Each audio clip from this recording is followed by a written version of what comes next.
said Yarrow Muhammad, Uh-huh. Abdul Rahman, Okay. Suleiman, all of Okay. these different Got you. men who wrote themselves that they were of African descent. Thomas Jeff Okay. the letter that Benjamin Banneker wrote to Thomas Jefferson, he is not the same person as Benjamin Franklin, and he wrote Thomas All right. Jefferson I knowingly got you. that I he got was you. I got you. he I said that got you. he was an African in I got America you. Let me get this in off. his own words. I got you.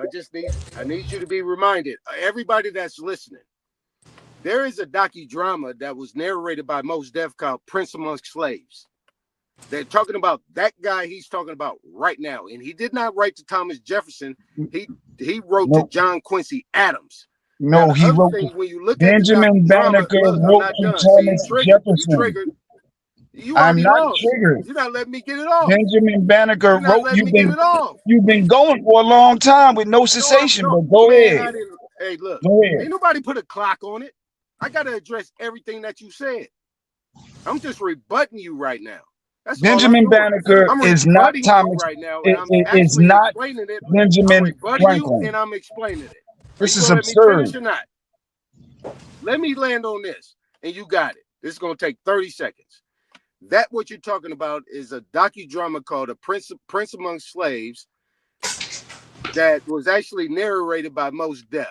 But when you look at the docudrama, you will see that that brother that he's talking about married an Indian woman, and in the docudrama, she is black. She's not pale. She don't look like a goddamn what we consider to be a native today. That is a sister. And when he went and came to John Quincy Adams, he dressed up as a Moor. And he said in that docudrama that in order for him to get free, he had to play like he was a Moor. So he dressed up and did everything. And when he was working at this news place where they made the little newspapers and shit like that, bottom line is the dude knew that he can actually translate, he can read Arabic, and the guy that they said it was a white boy thought he was a Moor, and he freed him right there. And then he went over there and he made his little trek. And when he went back, him and his wife died within minutes. Within minutes, as soon as they touched down in West Africa, they died. Your turn. Yeah, Yarrow Muhammad, Suleiman, Abdul Rahman. All of these individuals are different people. There are a plethora. There are papers written on the Arabic writings of the slaves that knew they were from West Africa. Benjamin Banneker has a famous letter that he wrote to Thomas Jefferson where he acknowledged that he was from Guinea and that he was of African descent. But he said that he represented the most intellectually, some of the most intellectually endowed from amongst our people. And he wrote to Thomas Jefferson about that. Basically, he checked Thomas Jefferson about his treatment of black people, and he demonstrated that he was a highly civilized man of African descent. That letter, we can ascertain that letter. It's available to the public. All you got to do is punch up the letters between Benjamin Banneker and Thomas Jefferson. He confesses himself that he is of African descent. I don't know where the brother went with all of this stuff, but he definitely veered away from the genetic data. All of these, it's a multitude of genetic papers that demonstrate and that postulate that we are of West African descent. In particular, E groups, E markers, E haplogroups on the male line and on the female line. There are a multitude of genetic papers that demonstrate that women over here in America are of African descent due to the high uh, coverage of the markers amongst our women that are from Africa, that are from Africa. Hey, y'all mute your mic, man. Let the brother talk, man. Yeah, I'm good though. You danced around that genetics though, brother, I'm and you I'm gonna get danced to that. around I'm a gonna get few to that in you a minute. danced around a few other data points, and you mixed a few people up. I know who you're talking about, the Prince among slaves. That's one individual. There are multiple individuals that spoke Arabic, wrote Arabic, and that were enslaved here, and that knew they were of African descent, and they wrote about it. Okay, but most deaf made it a point to make him an example based on what you're talking about. That's what made most deaf convert or change his whole posture to being a Moor based on that story. Yeah, Now that most shit is definitely. in writing, so you confirm this in writing. Now let me deal with Benjamin Banaki, right? That means son of the Wabanaki people, right? He is a descendant. He is from the Wabanaki people. The Wabanaki Benjamin people are in Banneker. Lower Canada. Man, come on, man. Let me finish, man. Oh my God. Go ahead, mute up, bro. Go ahead. Let me get mine. Show some respect. Show some respect, brother. Hey, look, check it out. Benjamin Banneker. Let's just deal with that name, right? Benjamin Banneker. And you can actually look at that in that movie that they had, National Treasure, where they was actually talking about Benjamin Franklin and the almanacs and all the almanacs and what he did and how he had all these pen names. Benjamin Banneker has an identical history. He was the first one that created these almanacs. He was the one that had these different pen names where he was writing all these things. Look it up. Go look up the fact of the National Treasure, the second one they did when they was talking about all the gold that they found in America, not South, North America. Now, the other thing is what he's talking about. Let's go back to the brother Prince Among Slaves. Those things you can actually fact check. You can actually see those things, and he actually confirmed them. Is that it wasn't Thomas Jefferson, not just Thomas Jefferson, it was really John Quincy Adams, because he was the president at that time. That brother went to John Quincy Adams and he said, Most Def has said specifically that he actually put on those garbs and those clothes in order to get free when he actually was not a Moor. May I ask a No, question? Abby, mute up. He wanted May to debate me. Mute up. See, this is what I'm I talking just about, want to Abby. ask one question. No, Abby. This is what Not I'm right talking now, about with you. Abby. Mute up, This is sir. what I'm talking about with you, Abby. That's suspect. You know what I'm saying? Like close to provocateur type shit. Now, at the end of the day, what I'm saying is he come from the Mandate people, right? From this whole tribe or this empire, what you call the Malinke, Yeah, Mandingo and Empire. where is the Mindi Malinke Man, come Empire? on, man. Where is the Come on, Mindi man. Malinke Empire? Well, It's just in say you West want to Africa. argue and you don't want to debate, bro. It's in West Africa. You saying he come from Look, the Mindi Malinke? listen. Paul Cuffey, and not just Paul Cuffey, his daddy and his granddaddy was always making ships. Them Wampanoag plus over there and the Wabanaki people who've been doing business in Europe. They've been navigating over there. And they're connected to Canada. You really think What's they was going what's over your there at source? that time through the Atlantic Ocean? No, they was What's running through what's your Canada source? up into Nova Scotia, and they was getting that route. That was the route Can, they was taking. can you give me a source? What is your source? And my source is, man, you can get any source. What? Where are the Wabanaki people at? Where are they located? Bro, you just said he was from the Are Mindi you telling Malinke me? Empire. Look, The you can go to the Mindi paulcuffy.org. the Look, you can go Mindi to Paul Malinke Cuffy. Empire is in West Anybody that's listening, you can Africa. go to paulcuffy.org. The And it'll Mindi show his Malinke ships. Empire It is will in show West the ships Africa, that he brother. made and the navigations that he had. Where is the Mindi Malinke Empire? Where was it located? West West Africa. Africa. So if Benjamin Banneker came from the Mende Malinke Empire, he came from West Africa, just like I said. What I'm telling you is that based on the history and the maps and the geography, that part was underwater and it was Where desolate. what map It was what desolate. map do you have that says Africa was underwater 400 years ago? I need a map. You made that up, bro. Stop it. Man, look, I You should made be it up. ashamed of yourself, man.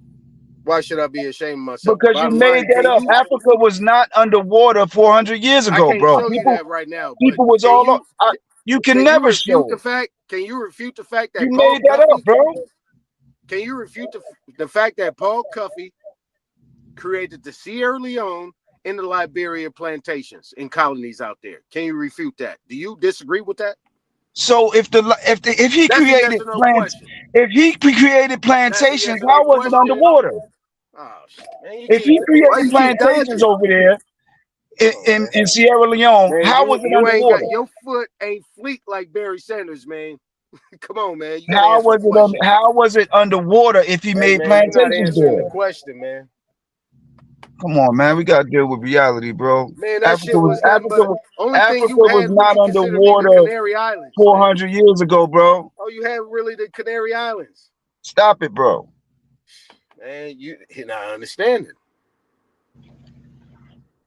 You're not Where's the map? understanding, man. Where is the You map that focus on says that, but Africa was underwater but 400 years ago? but you focus on You that, can't produce that, bro. but you focus on that, but that means that you agree with me on what I said No, about it Benjamin means I Banneker. don't That agree. means you The agree claim is about the fact extraordinary. of the Prince Among Slaves. You agree with that. You got to I give me agree something with different. Prince Among Slaves because I know about that. Okay, It's a did he fact. marry a black woman that they called a native? He did marry a black woman, yes. Okay, did they call her a native? I don't know if they called her a native. I know she Okay, was a go black look woman, at it. though. Go look at it. Go look at it. But what do that have to do with all of That this means genetics that that there says was African indigenous people Americans here in have West America African that DNA? were black, bro. That's what I'm saying. And on top of that, you're saying that black people black people here are African. No, they're not.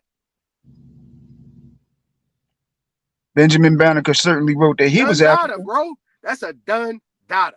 Yaro You can say all the other stuff that you want, but at the end of the day, Certainly wrote he that he was married a African. native, what they call a Suleiman Native wrote that he was American at that time. African. That's what most states call them. And we Rahman know that Native wrote Americans that he here was are African. copper colored and considered to be black.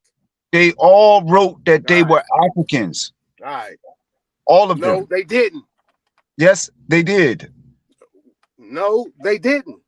Listen, family, y'all can pull up the letter. Man, those were African societies. That was a society. Benjamin That was Banneker's something different, man. correspondence That with wasn't the Thomas people. Jefferson. Read it for yourself, family. Read it for yourself.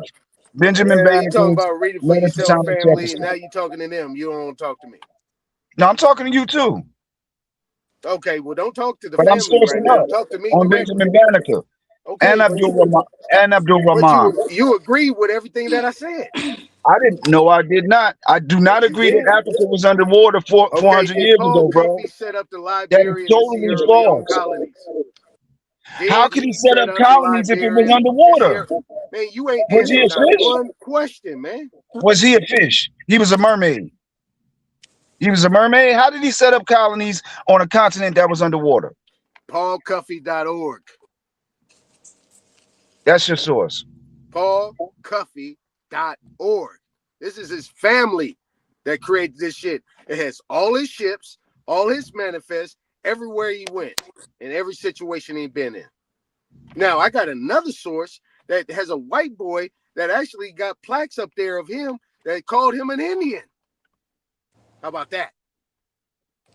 I got plenty for you, bro. It's 3 o'clock in the morning. I just came from the club, nigga.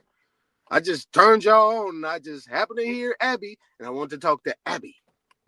But since you want to step forward, you want to have that, I'm telling you, you don't want that. Yeah, you might got a All those hangover. You might got almanacs. a hangover. Look, You probably all got a those hangover. almanacs, and this is a specific example of people Take, that are take some aspirin and drink some water. no, don't worry about that. You'll be Look, all right. these are people. What this is like Afro-Asiatic. These are people that are absorbing white supremacy dialogue and narratives. But at the end of the day, I can refute that shit and I tear it all down. Because the bottom line is, if you actually look at some of these things, the people that was there, and it's plenty, man, I'm 30 years in this shit. I'm not absorbing white Man, look, supremacy. bottom line is y'all going off narratives and this esoteric shit, man. That shit don't matter. I wipe I ain't my say ass with nothing that shit. esoteric. I will wipe my I ass didn't with that say shit. anything esoteric. Shit, nigga, you talking And, esoteric. and, and I don't gotta get anything. Look, I don't gotta if get you into want to no talk type of about, like I said, vulgarity if you to want to beat up talk this about that bullshit you talking. Geno code and all that shit you talking about, what you're Yeah, proving because is the you're fact, based on unscientific. what I said, Because what you're you proving you want to that be all those you want to genetic be codes come from willfully America. you want to be All those willfully genetic codes come from unscientific America. because you know All science is those going to genetic codes demonstrate come that from we come from America, West bro. Africa. Of course, you want to be willfully Well, unscientific all I'm doing is because helping you science out. is going to demonstrate over and over again that we come from West Africa, that we got West All I'm African doing is DNA. helping you out. That's what science is going to I do. mean, you're putting And it I and, down, and I'm but not. you in the wrong location. I gave you an example Look, of a black man who demonstrated that he was supreme. He Yo, wrote the yo. letter. He chastised Thomas Jefferson. Hold on, Afro He man. Afro man, chastised what's up Thomas with you? Jefferson. A-Time, what's They up with having you, a nigga? good debate, man. All right, my You bad, yo. Shut up. you said what? Nothing. Go ahead, bro. Nigga, nigga, I'll shut this goddamn live Nigga down, got nigga. what? That's why I said I'm being quiet, nigga. I just was trying to tell you they wasn't arguing or fighting or some shit like that. That's all I'm Nigga, saying. shut the fuck Go up, ahead, nigga. Zone. Go ahead, Yo, Zone. don't misunderstand me, bro. I was not saying like chill out. Yeah, go ahead, man. Fuck this weak ass debate. Whatever. shut your ass up, nigga.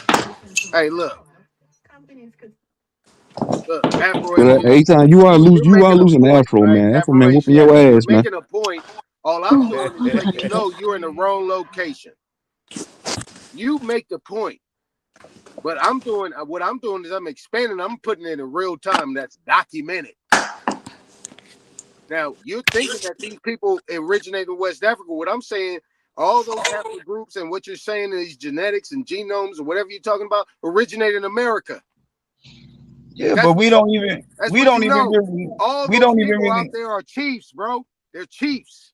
Where bro, do we you don't find the even word have to chiefs? Where do you get arrows? Where do you get all the different things that you get in the world? It comes from America. They originate from America. All the mammals, all the fruits, all the vegetables, all the trees, all the wood, all the minerals, everything, the periodic table originates in America. That's the only place that you hear about a periodic table. America. what? Shit. What? Get the fuck out of here, Afro Asia. You tripping, my nigga. Bro, I don't even have to use the That's why I genetics. We told could Shay just I go didn't want to off of debate you. the I was we could gonna just leave go you off alone. of the accounts I was of the gonna leave you slaves alone. who wrote I was gonna leave you and alone. read and spoke Arabic. They knew that they came from Where Africa. you They think that said it. shit comes from? Multiple different individuals said that they were of Where do you African think that descent. shit come from? That is a Yaro cursive Muhammad, language. Abdul Rahman. Uh, Arabic is a cursive language. oh, what do that have to do with them saying that they come from Arabic, Africa, bro? English, French, Spanish, What Portuguese, does that all have to these do languages with are cursive language, bro. what does that have to do with them The saying that they major came from foundational Africa? languages are block languages. It's only deal with What consonants. does that have to do with the Arabic I didn't calligraphy? know. Yeah, What does it have to told do you with them enough, nigga. saying that they I came told from you enough. Africa, bro? I told you enough. I What told does you it have enough. to do? I'm Hopefully just you will saying, listen. brother. What does cursive Hopefully you language will have to listen. do with them saying they came from Africa? With those men knowing that they were of African descent and them writing it, they wrote it that they were Well, Africans in hope, America. That hopefully they you will came, listen. and they knew the slavers that brought them over.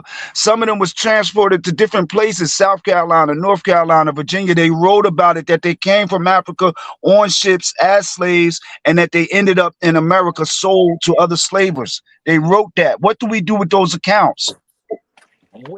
We don't even need the Where's that genetics. written at, bro? Where's that written at that they came on a boat Listen, let me talk and to they him, got bro. told, bro? I'm talking to one person Oh, right now. I'm talking to this gentleman right now, real quick.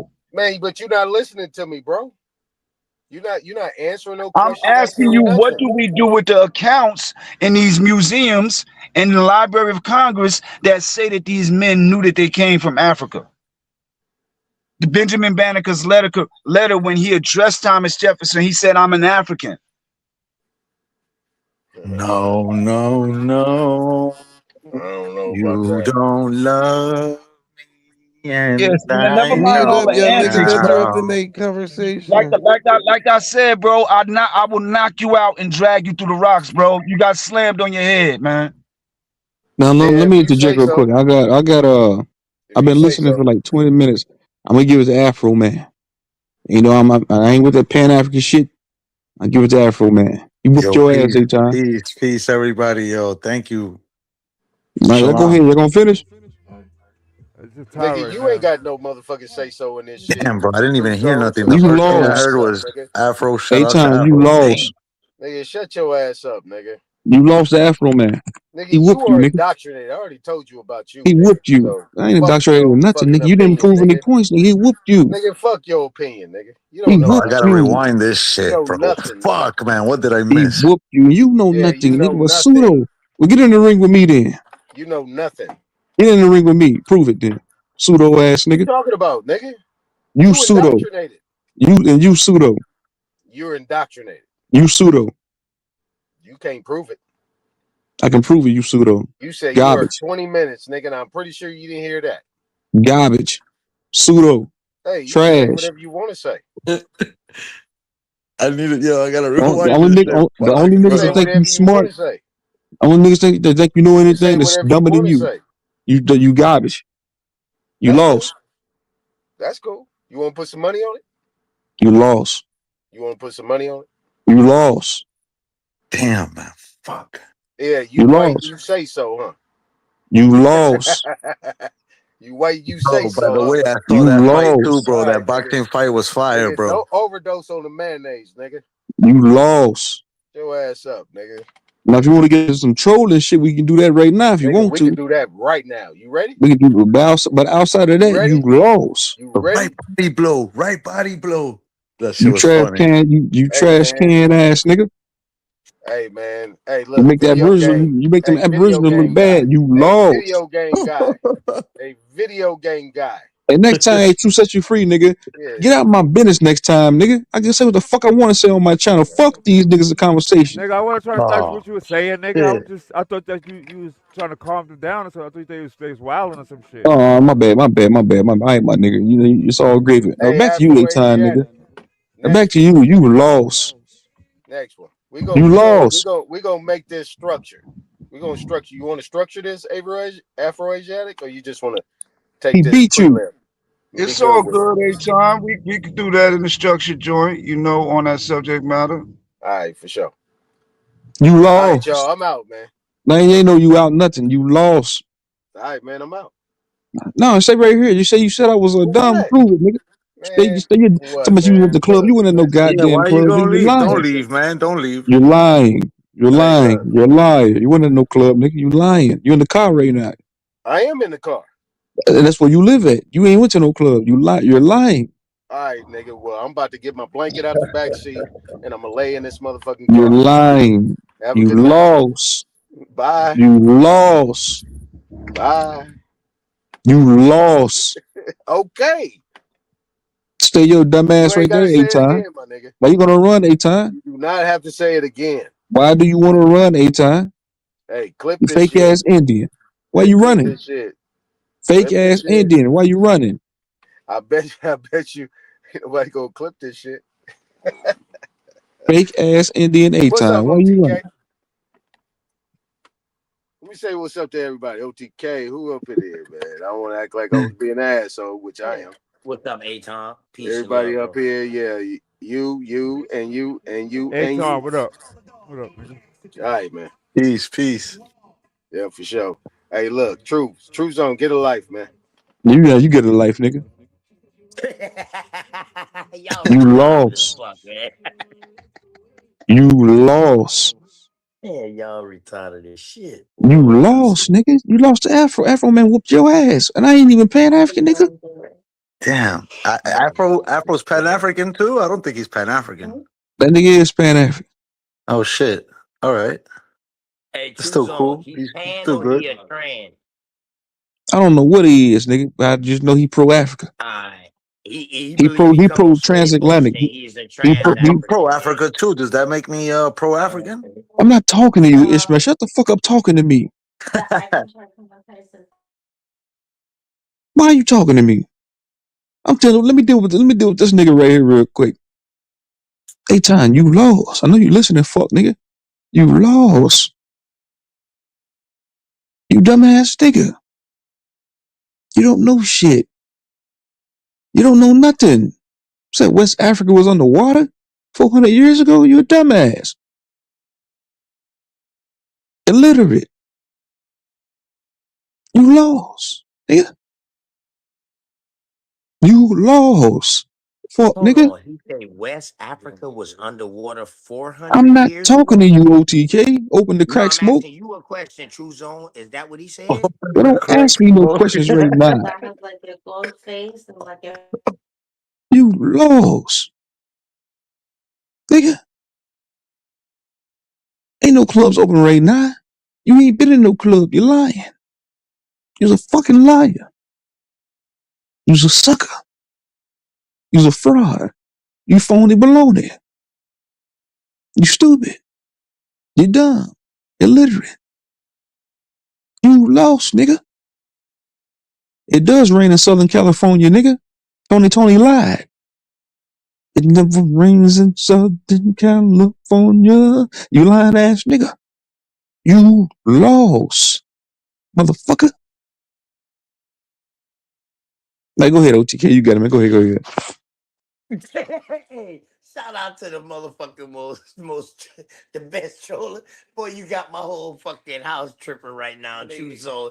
The boy tripping their ass off, Chuzo. Hey, Chuzo, hey man, that nigga in Cali, man, them boy just leaving the bar. Daylight saving times pushed up another hour, so it's like 6:57 on my side, but shit. Everybody else in a different time zone, boy. I go back in time if I travel to y'all boys. So, True Zone, you said that Aton said that West Africa was underwater 400 years ago? I think so. It's Afro. You gotta ask Afro, man.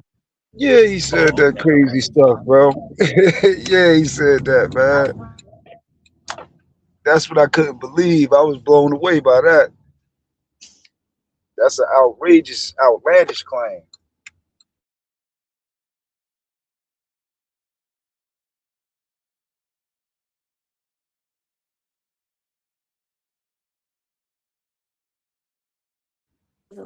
that's crazy, man. I missed that part when I heard. I know Aton ain't say that. Yo, Aton is that trolling. part of Atlantis? Yeah, he was reaching for Aton. straws, man. He was reaching for anything to try to hold on. Oh, so I yeah, think yeah. he I'm was on the right trolling. I track. I think he got it. was trolling Afro. I think he was just trolling, man. Nah, Aton he very said it, brother. studious, man.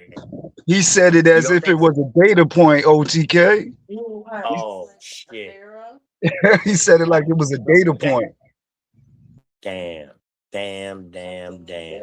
And shout out to A Time, man. We just got off Yeah, on the wrong foot. He misinterpreted, when I said something when he was talking to Sister Abby. Forgive me for that, A Time. yeah.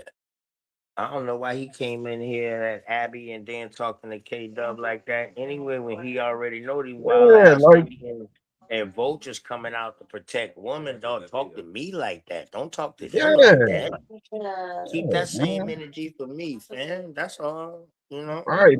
I don't even like arguing with women. You know what I mean? If I'm gonna argue, I'd rather go at it with a man, than a woman. I really ain't into that. Big Thank you facts. very much. Aton is a fucking pussy. He, he was a fucking idiot. He See, did the same Zone thing ain't gonna last let him time with live, Demi. Nah, man. man, he's solid, man. He's Fuck solid, man. I Aton. He fuck did with he did the Aton. same like he did the same thing last time with Demi. Fuck Aton. Fuck that dumbass nigga. That nigga live in the front seat of his No, car. That nigga he got a ain't car trolling. house. That nigga You got a tree. trolling right now, but That I ain't trolling. That nigga got a tree house in his front seat. Fuck that homeless ass nigga.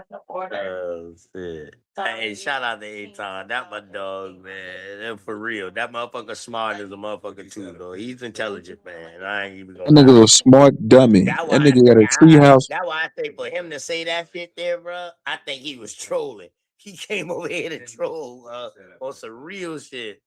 True Zone. I think he came over here to troll, bro. Yeah, he Come said on. Africa. He said Africa was underwater. Then he said that somebody named Paul Cuffey went over there and built a plantation in Africa. I said, what was he, a mermaid? Oh, Paul Cuffey. Oh, you Yeah, talking about he said Paul Africa was Cuffey? underwater. I said, nigga, what? I Got had it, to hit him with man. the truth zone, nigga. What? Oh, shit. Now the Paul Cuffey part, I kind of agree with, but Damn. West Africa underwater, no, I It's don't all the agree wake up with here. that So it's part. time for you want to use some of you dead niggas to go. Okay, Deva. Who else? Zay, you up here, man?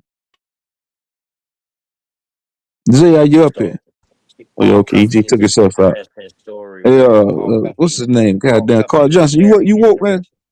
What up, man? Okay, you got a spot. Kate, no, I can't kick K Doug because shit, she might mute it. so Afro. All right. With the Paul Cuffey, y'all agree with the Paul Cuffey part? No, I'm not. That, I'm not too familiar with Paul Cuffey. He had mentioned it to me as a data point and saying about plantations. oh, So okay.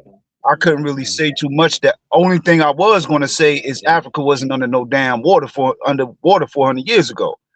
Yeah, That's yeah, that false. part right there. That part right there, I think he been trolling. So But hold now on the a Paul second. So Cuffey during the part. flood, sorry, boss man. I heard there What was like two flood? floods during the times.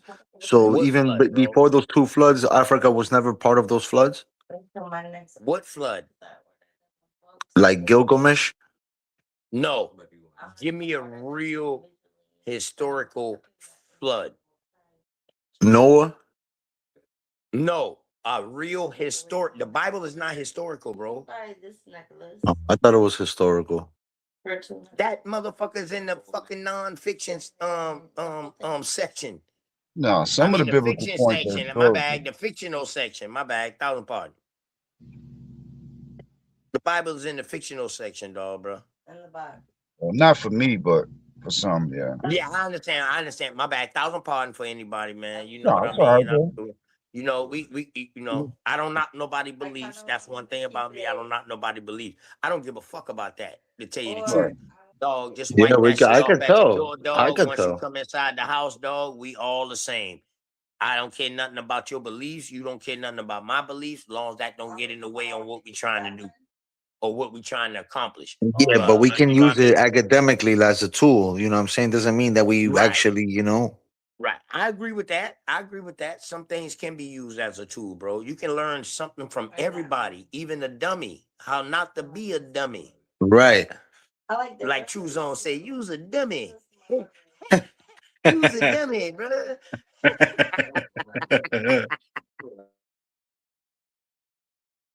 You talking wild right now. You Yeah. stupid. True zone, the trolling ass nigga.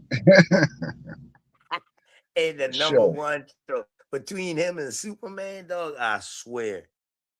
Dog, but True Zone be going on around and around and be trolling people, dog. Word. I don't watch some of his work. I watch him done troll some people and go around and around and troll people. For real. You know what I But mean? OTK, what do you say about those accounts? Of those Muslim authors that wrote in Arabic and wrote in Arabic script, and they talked about them coming from Africa. What you think about that, OTK? Coming You over think it's here? all false? Yeah. Coming over here? Yes, sir. What script is that?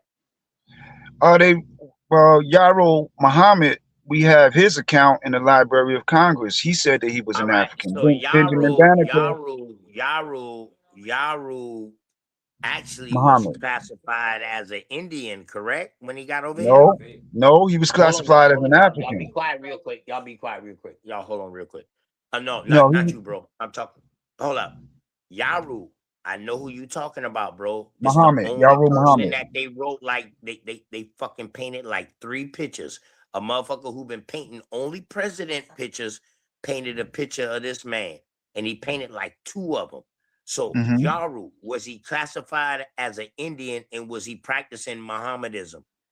Yes, he was a Muslim. He was writing in Arab, reading and writing in So he Arabic. was actually one of your first Islamic people up north, correct? Yeah, he was a Muslim. Yes, sir. No, he was Mohammedanism. He wasn't Muslim at this time. That would be Muslim. Mohammedanism, correct?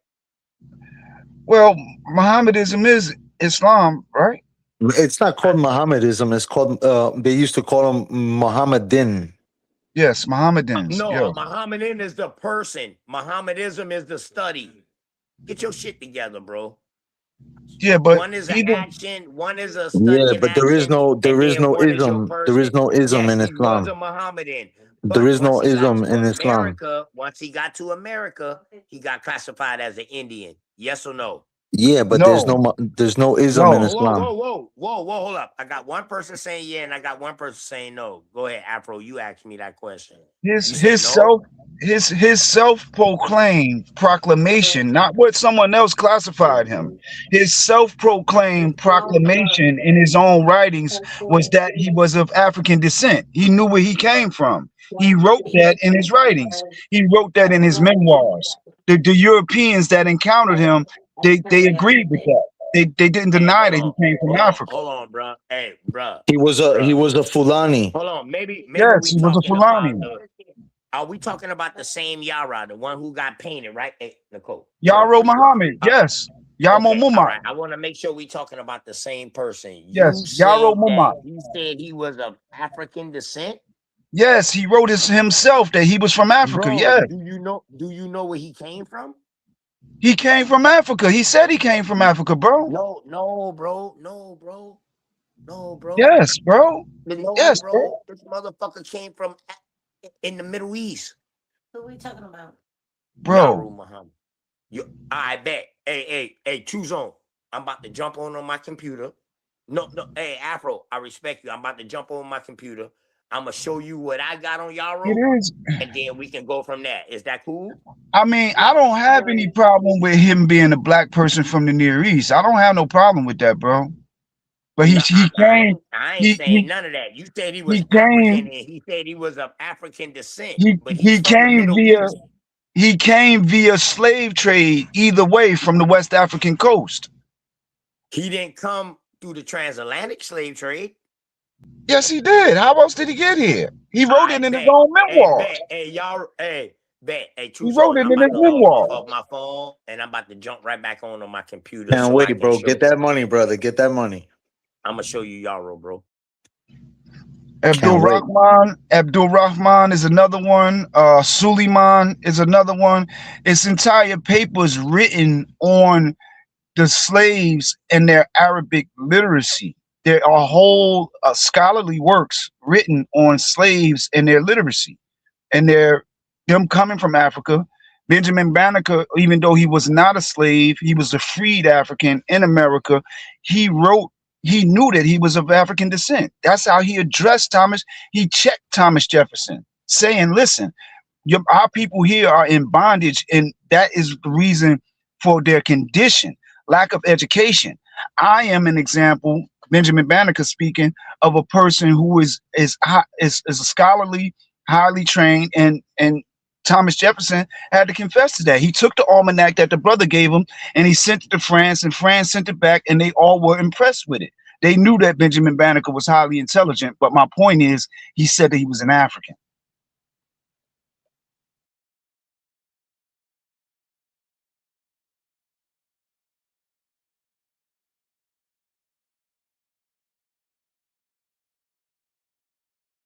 He said he's gonna go get some ammunition and come back. You know what I'm saying he might be doing some push-ups. Nah, he coming back. He's gonna go get his fucking workbook. You know what I'm saying? His memo pad. He's gonna get his shit going. Yeah, I was just at work getting my push-ups on with my young guys and shit, man. No, Hell yeah, get them push-ups in, guys. for You sure. know, don't lay around and grow no man titties. Get your push-ups on. We don't want no man breasts out this motherfucker.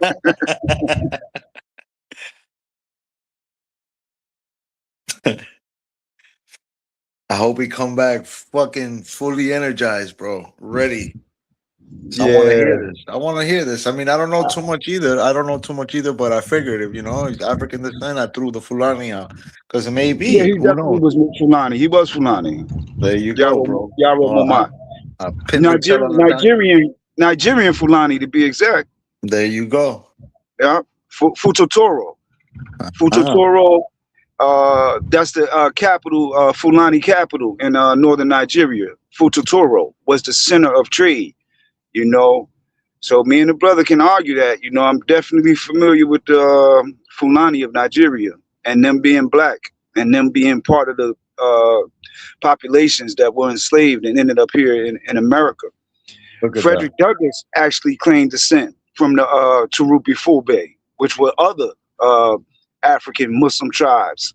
Is that why they saying that Benjamin Franklin was like a Hebrew or something like that? Oh African? man, now he blew me away with that too. He said Benjamin Franklin was Benjamin Banneker. I said, what in the Yeah. world? That's why I'm like, what the hell's going on? It's not the same one then. It's not the same one. Yeah. Benjamin Banneker is not uh Benjamin Franklin. Like he was just Very well. reaching, bro. He was reaching crazy, man. Shout out to A Time, man.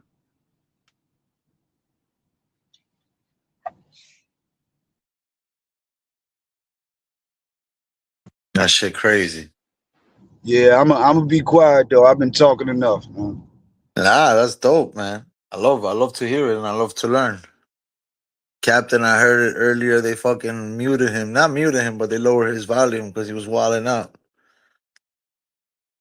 That shit was funny. That's what happens, bro, when you start getting fucked up and shit. I seen him. I seen his lips too, bro. That shit was funny. He had dry lips. He was fucking out of it. Exhausted. He needed some electrolytes. He needed to drink two Pedialytes, but ASAP. He's, oh man, yo. For real, bro. Said that Dehydrate man like needs a motherfucker, some bro. I'm like, electrolytes. damn. This guy needs some fucking electrolytes in his life, bro. Shit. Fucking liver damage, bro. Nah, I respect Captain, bro. That's Oh man. master teacher Captain. Yeah, Israel, you trolling. I mean Ishmael, you trolling right now, No, man. no, come on, bro. Let's respect him. He might be hearing, you know what I'm saying? Talk about that man needs some electrolytes and dry ass lips. Yo, Captain, you better put some fucking Pedialyte inside that pipe, bro. Smoke some electrolytes.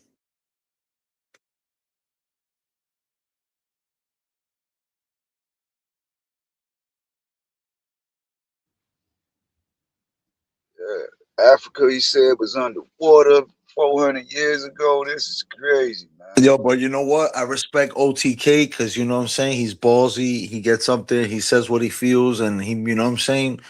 Right now is the first time I see that he's gonna pull out some references and shit like that. Backup. He's getting in there, you know. So Yeah, man. Shout I out to can't wait. everybody. Yo, yeah. I want to see Shout that out though, to you know. everybody. I was trolling him the other day, bro, but I was just fucking around with him. I was just putting him under pressure, you know what I'm saying? He came in, he disrupted the class. And I mean, it wasn't a class really, but, you know, he was definitely getting into some deep, you know, conversation. Right. You know, like he came in and twisted it around. Like he took your position and put you on a seat and fucking started having you ask him questions and shit like that. Shit was crazy. Mm-mm. He was mad scientific. And then, like, at the end, it's like, yes or no. He'll give you this whole schmeal background shit and then this whole shit. And then all of a sudden, he'll be like, yo, yes or no. Like, what the fuck? Like, how are we going to have an intellectual conversation? You know what I'm saying? With a yes or no just answer. It's too simple. You know, we got to be complex. It can never be a yes or no answer. You know, unless we're trying to prove something and lead it to something better. I thought he was gonna come in and flip the shit and be more intelligent or more philosophical than you, be more accurate, more technical with it.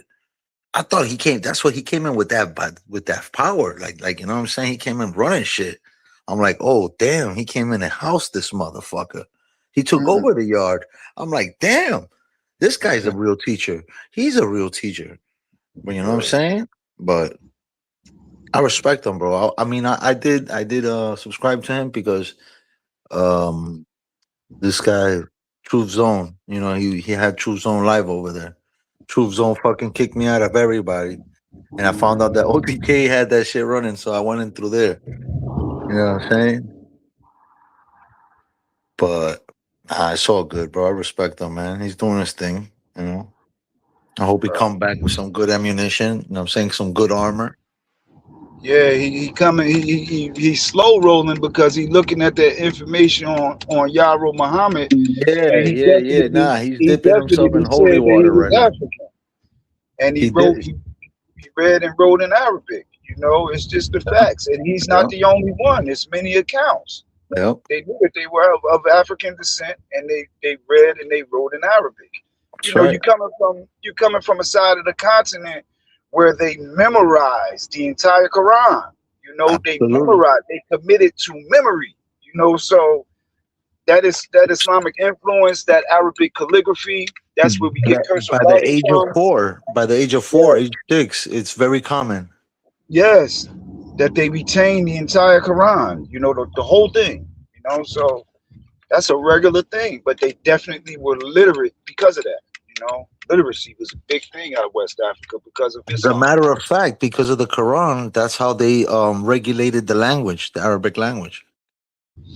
Yeah, and they It, form what is called the adjab, where they use Arabic script to write in their own indigenous languages too. You know, you so that's go. called There you the go. There adjab. you go.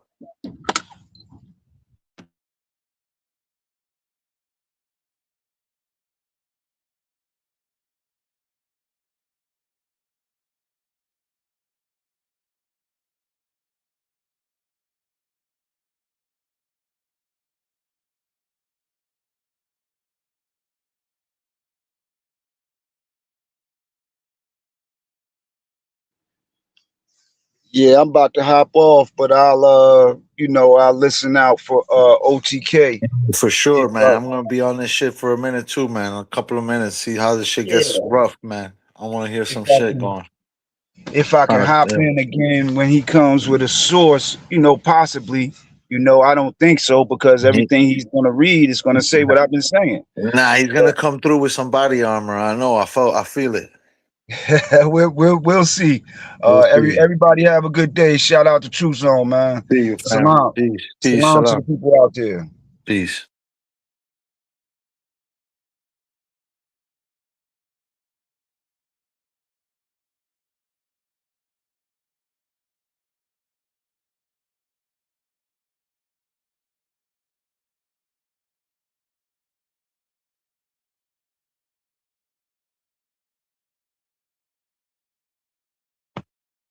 My boy's gonna put on the daishiki on. He's gonna dip himself in holy water, and he's gonna come back prepared. You're gonna see.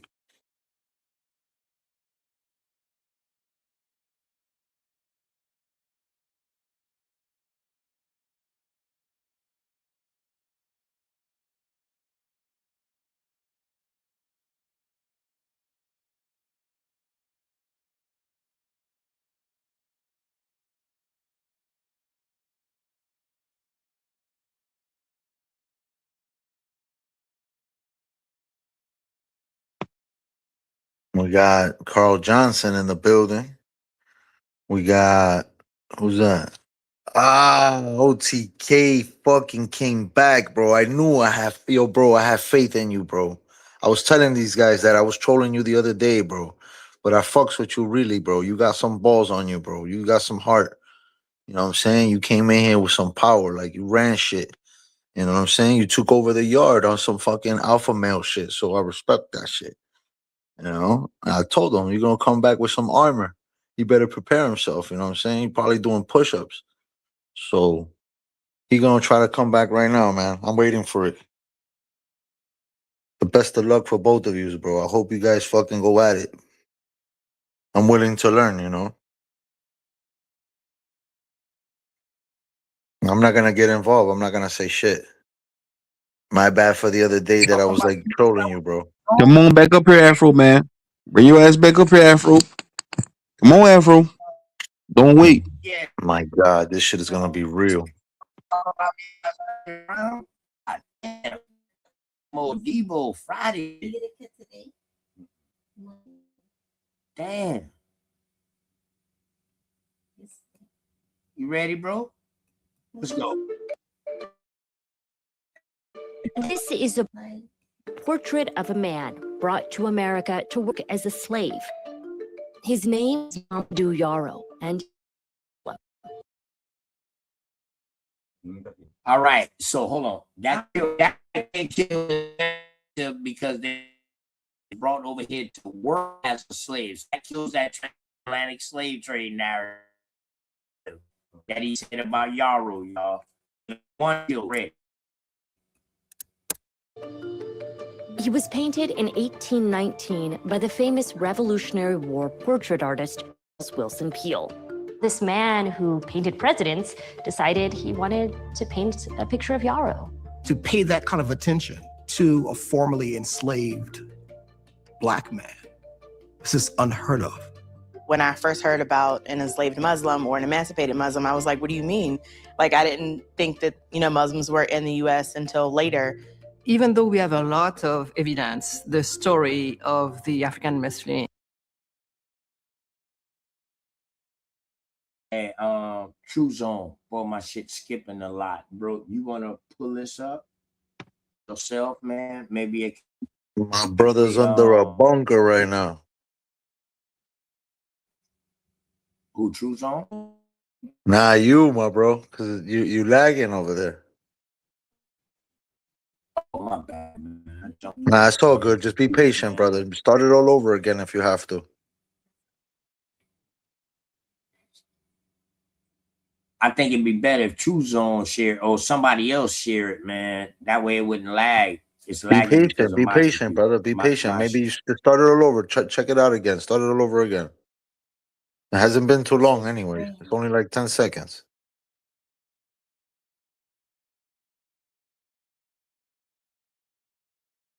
Yeah, it's probably loading, bro. So don't worry. Just put it over again. Start it over. Let it hit. If it stops again, then we ask somebody else. You put it on the back chat. Even though we have a lot of evidence of African Muslim in the United States has been the longest time lost, unknown. I didn't really even know about the story when I was growing up here as an adult. This is a story that predates the founding of America. Predates the founding of America.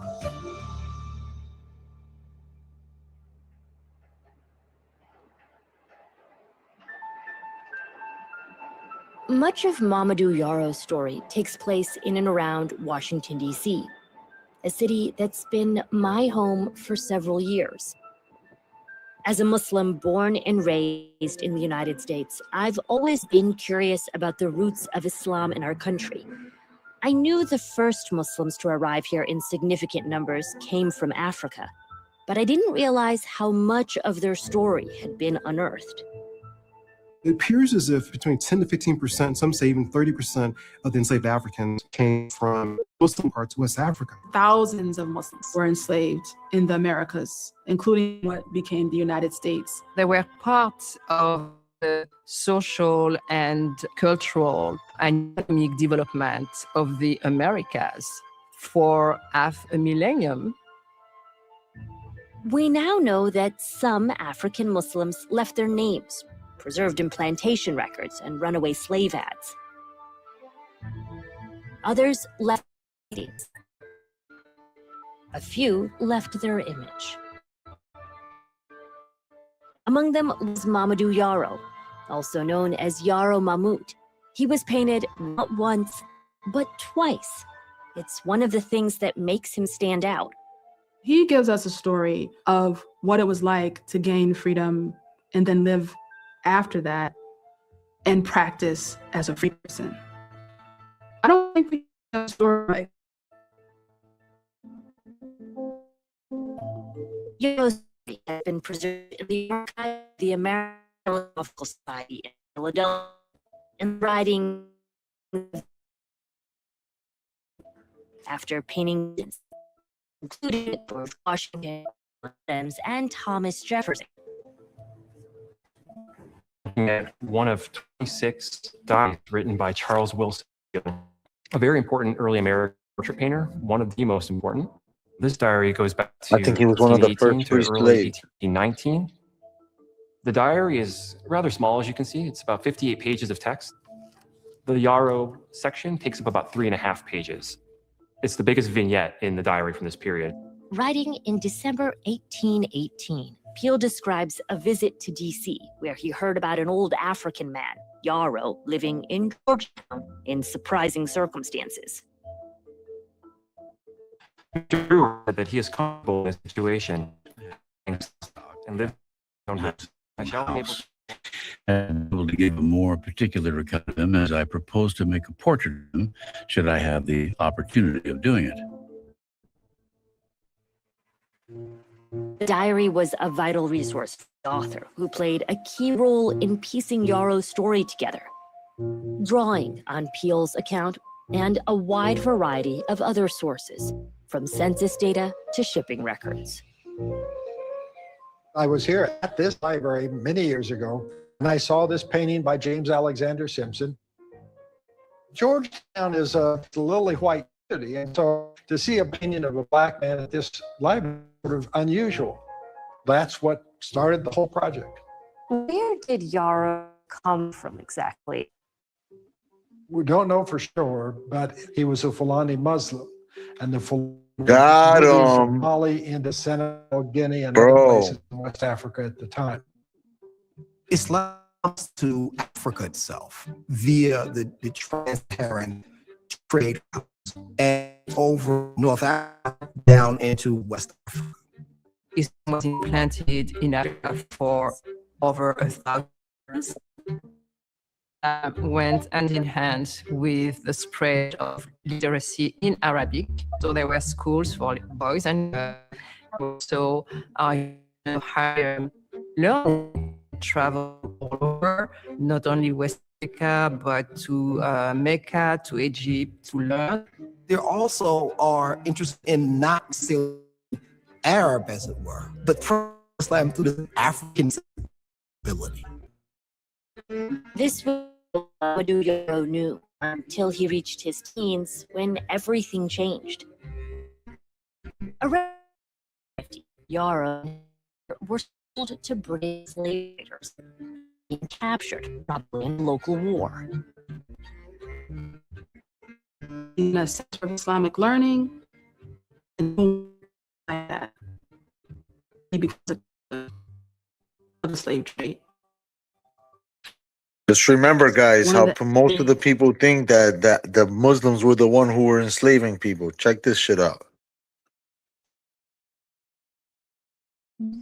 Yeah, the Muslims was enslaving Africans, but this so-called transatlantic slave trade, nah, they wouldn't Muslims shipping them over here supposedly. Yeah, but You know what I it mean? was a major practice everywhere. Everybody had slaves. They were practicing it everywhere. They might have helped sell them, but the trans-Saharan slave trade started way earlier. So how these people are getting into Africa via the trans-Saharan slave trade. So I don't know why somebody say got them. If they didn't read this, if they didn't listen to the story, they said Islam and the people pretty much started in Africa through the trans-Saharan slave trade. And plus, the Arab nation had ruled Africa. That's basically what Afro said. What did he say? The same thing with the same thing that the video, the same that the video is saying. Else. No, it's practically the same thing what the video is saying. Oh, that you notice they don't know where he exactly. They know is that he probably was from the Fulani. Probably. Did y'all hear that? Probably. No, they didn't. Yeah, but it was a white man who said probably, which it doesn't mean anything. It doesn't mean anything. We can look it up. We can look it up anywhere. We can chat GPT it. Just because this video said it, right? It's not the only source. You have to bring like 3 sources up. Come on, brother. Respectfully. You have 3 sources. You bring up 3 sources from anywhere. I promise you, I'll accept it. 3 sources from anywhere. Where the fuck you get that from? The fuck you get that from? Chill out, baby girl. I'm just saying. You're just gonna bring only one source and then just go all out, fucking kamikaze style. No source. All I said was a statement. Million people that from 1525 to about 1867 were taken from Africa to the Yarrow and his sister survived the notorious Middle Passage, a grueling journey across the Atlantic that took several months. Ship Elijah carried to Ireland. In some and sister advertised in a paper.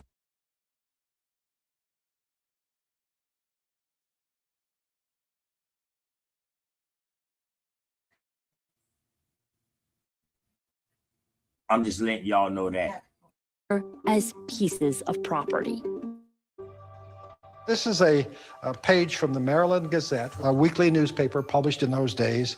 So it says just imported in the Elijah directly from the coast of Africa. A parcel of healthy slaves consisting of men, women, and children. So they're bringing children over as well. And it will be, is it disposed of on board the said vessel. for sterling money, bills of exchange, gold or paper currency? Yarrow and his sister were separated. And I guarantee you, if y'all do find it, I guarantee you they'll say these people are not slaves, they are indentured servants underneath the contract. Big facts. Yeah. Yes. What became of her is unclear, but Yarrow was enslaved on a tobacco plantation in Montgomery County, now the suburbs of Washington, D.C. In the decades that followed, records suggest he had a son here with an enslaved woman. No, Afro, they actually don't know where he's from, bro. They said that in the video, Afro, they don't know where he's from, bro. All they know is he's a Fulani Muslim. That's it. Well, before hanging up, Afro said that he was a Nigerian Fulani, by the way, to be exact. Before Afro hanging up, he said that he was that this guy that you guys are talking about was a Fulani from Nigeria, to be exact. Okay, all right. So now he's telling us Nigeria. These people right here saying that there's no document to say where he's from. Yeah, they just said West Africa. Huh? And this is built on his diary. You also heard that, correct? Okay. All right. Oh yeah, I hear that. But it's saying that he in his diary is saying that he was a Fulani. Around 1790, Yarrow's life changed again, when his enslaver brought him to Georgetown. Today, it's one of Washington's most exclusive neighborhoods. In Yarrow's time, it was a modest port town on the Potomac River.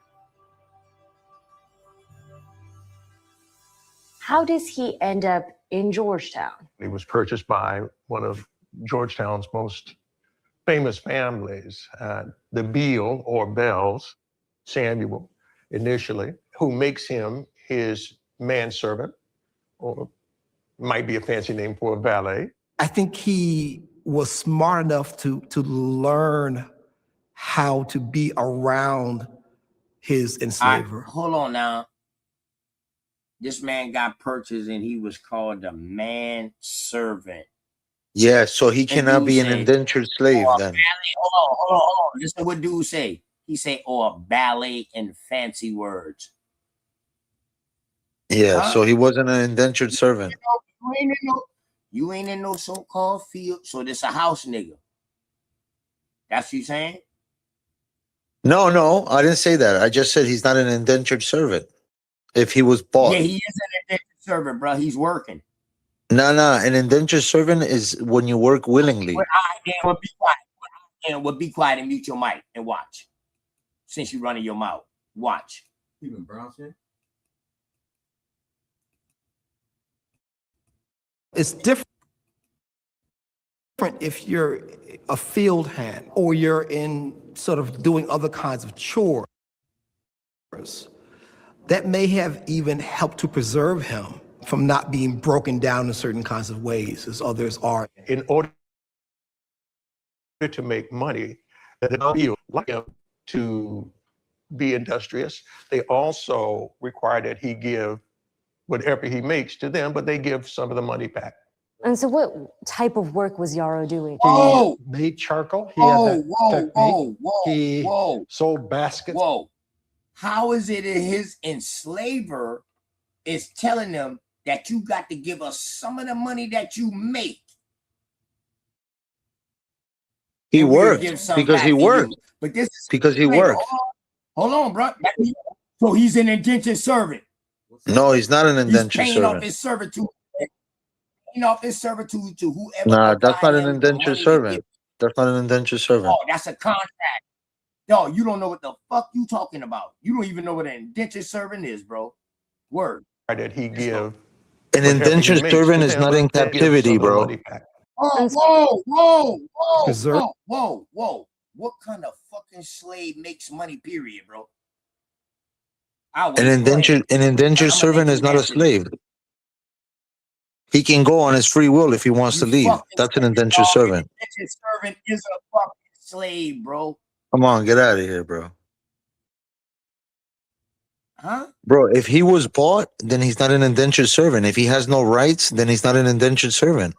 Oh, bro, an You indentured see? servant is an indentured servant. You can Dog, scream all you want and maybe have your lady help you. If I bought your contract, if I paid for you to get over here to have a better life over here in America, if I paid for you to come over here, now you got to work for me for 7 years or whatever the qualifications is until you pay me back. That's what you call your passage. Insurance contracts, huh? This is when insurance contracts became real popular. But I feel like Hold on, chill out, they Nicole. didn't have the education to keep Nicole, shut the fuck.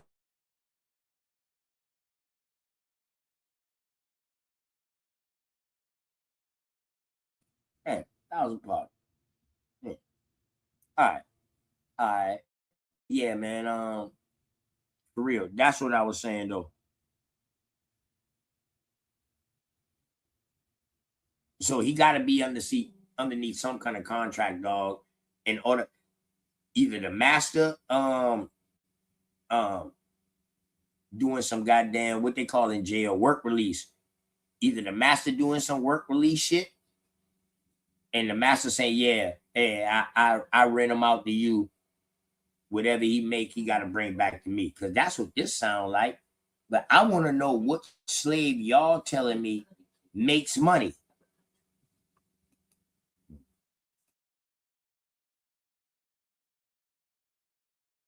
Him from not being broken down in certain kinds of ways as others are. In order to make money, the Bells or Beals like for him to be industrious. They also require that he give whatever he makes to them, but they give some of the money back. And so what type of work was Yarrow doing? He made charcoal. He had that technique. He sold baskets. He also made bricks. He commanded 1.5 times what a white brickmaker could. In Georgetown, Yarrow joined a growing community of Black people, both enslaved and free. Many of them and their descendants are buried at Georgetown's Mount Zion Cemetery, established in the early 1800s. This graveyard gives us a glimpse into the type of community Yarrow was entering. Yeah, we don't want you to look at him in isolation. We want you to understand that there were people, a community of which he was part, that shared the same kinds of goals. And most of these would have been Black men, women, children Black who men, lived. and we have some who may have perhaps even known Yarrow, or certainly they knew of the kind of existence that he was living because they had lived it. And Yarrow himself, though, is not buried here. He is not right? buried He was here. buried As far as we know, he is buried in his backyard. Haven't found him yet, Yeah. but we hope to one day if he is there. Yarrow spent the early 1790s working in Georgetown for his enslaver's son, Brooke. While around him, the newly formed nation took shape, and Washington, D.C. was established on the farmland next door. What happened to Yarrow next is LTK, recorded pause in this. Peele's Afro diary. man back up here. Pause it real quick. When Charles Wilson Peele came to paint his portrait in 1819, he was so intrigued by Yarrow's story that he went to market. Afro man, you back? What's up? Yes, sir. True zone. All the brother is showing is proving exactly what I said, that many Africans were of Islamic extraction, and they did read and write in Arabic, and and they knew of their African descent, and right here we got white folks confirming that So with these their people research. wasn't illiterate. So now when y'all say y'all got scripted, y'all culture, y'all language and everything, now you're saying that these people was intelligent? Well, according to some accounts, he was an outlier. He was one of the people that did come with literacy, that did come with the ability to read and write. He came on the boats from Africa, and he wrote about it, and they wrote about it. So there were some outliers. Everyone wasn't stripped of it, obviously. We know that there was systematic withholding of education from our people in the South, but initially coming in with those first transatlantic slaves, some of them did retain literacy through their Arabic readings and writings, obviously from what we see on the screen. That was my point, that they knew that they were Africans, not more so, or were they engaging in sharecropping? Of course they were. But my point was they knew And he that they only were know, Africans. he only know where he got shipped from. He don't know. They didn't say where he came from, bro. They said over and over West Africa, bro. You hear Oh, it on the screen. they say all they know. The Bro, lady the asked, video, hold up, bro. The lady asked him, yo, so where was Yara from? He said, man, we don't know where he was from, but all we know is that he was a Fulani Muslim. Fulanis are West African Muslims, bro. No, Yeah. bro. You don't know that Fulanis are African Muslims? Many of them, not all of them, but many of them are African Muslims. They represent a large population of African Muslims, Fulani. That be speculation, bro. And It's not speculation. See, this is crazy, man. This is crazy. Huh? Could that be guesswork, bro? I'm just asking you. Because it also It's not. says something about North Africa and then going into West Africa too. It's not. It's still Africa though. The source is still Africa, bro. Oh yeah. I mean, shit. Part of fucking the Middle East is Africa too, and what? And go ahead. But I'm just saying though, the Fulani is a language family in a group, right? Correct? No, the Fulani are a tribe. They're a tribe now. They've been a tribe, Fulani. How long they been there? The word Fulani comes from Fula. The Fula are a large tribe in West Africa. Many of them, not all of them, practice Islam. Some are agriculturalists, some are pastoralists, but they are a large tribe in the Sahel. How long they been in West Africa, bro? This nigga got cut, sliced and diced. How long have they been in West Africa? They have been traversing the Sahel for thousands of years. We got the North African rock art that is attributed to these same tribes, related to Garamantes, very ancient North African Libyan tribes. They're related to them, Fulani. North African Libyan tribes. Okay, all right. So that's also what they said too, that they was, probably coming from North Africa into West Africa. That's what you just said just now, correct? Yeah. Yes, sir. Okay then. Futu Toro, Sonenke, the traders that controlled the Saharan salt trade, because salt was valuable because of the preservation of food, and we know gold and other commodities back and forth across the Sahel. Yep. Yeah, especially the preservation of fish. Yeah, definitely. I understand about the salt trade. Yes, sir. That's what actually started the trans-Saharan slave trade, right? I wouldn't say it started the transatlantic slave trade, but salt was very important Trans-Saharan, my bad. to Trans-Saharan. preserve to preserve your food, your meats, salt fish, uh, beef, things like that. You didn't have you didn't have a refrigerator, so you used the salt. Not right there. Okay. Why they classify this man as an Indian though when he came across here? I didn't see no Indian classification. All I kept hearing was West Africa. Brother, just take that L, bro, respectfully. Take what L on what? Take what L on what?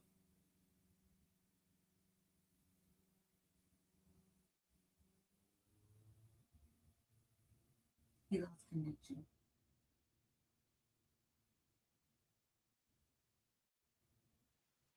Ishmael, take an L on what? Can you tell me take an L on what?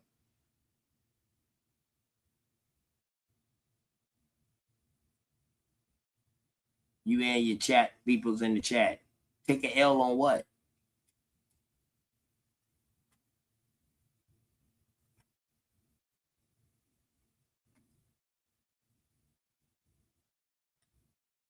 Crickets. Is that what it is? It's crickets.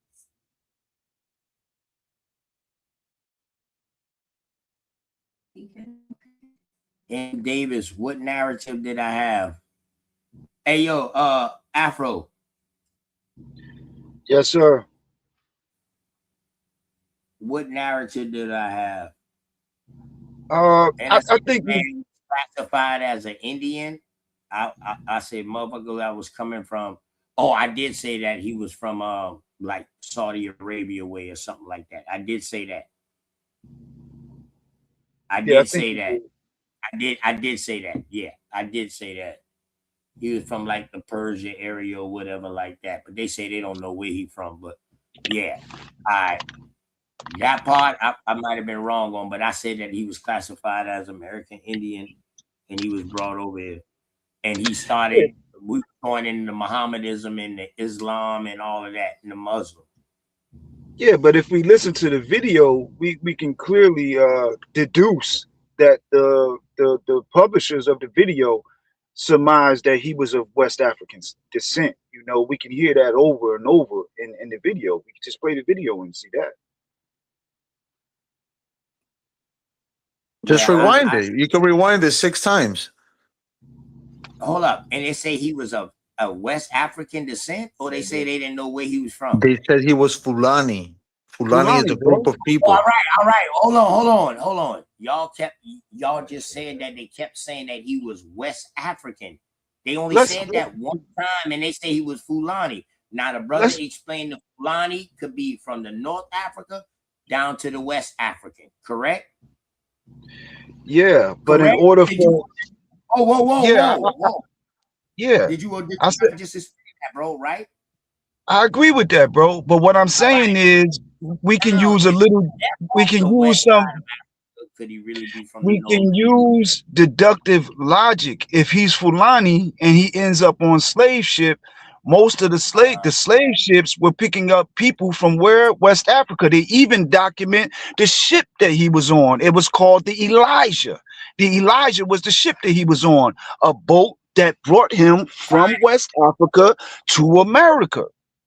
Hey, listen, the Elijah, they mentioned the actual boat that he came in on, which was the Elijah. Damn. Yeah. Yo, bro. Come on, son. That nigga brought his own fucking knowledge. That's all I'm asking. Find that ship record. Just rewind it. It's gonna say most likely he was Fulani. Listen, bro, we know the ship name Elijah. Y'all find it and get back with me. I gotta find a ship too. Yeah, that's how we get. That's how. Yeah. Now come on, bro.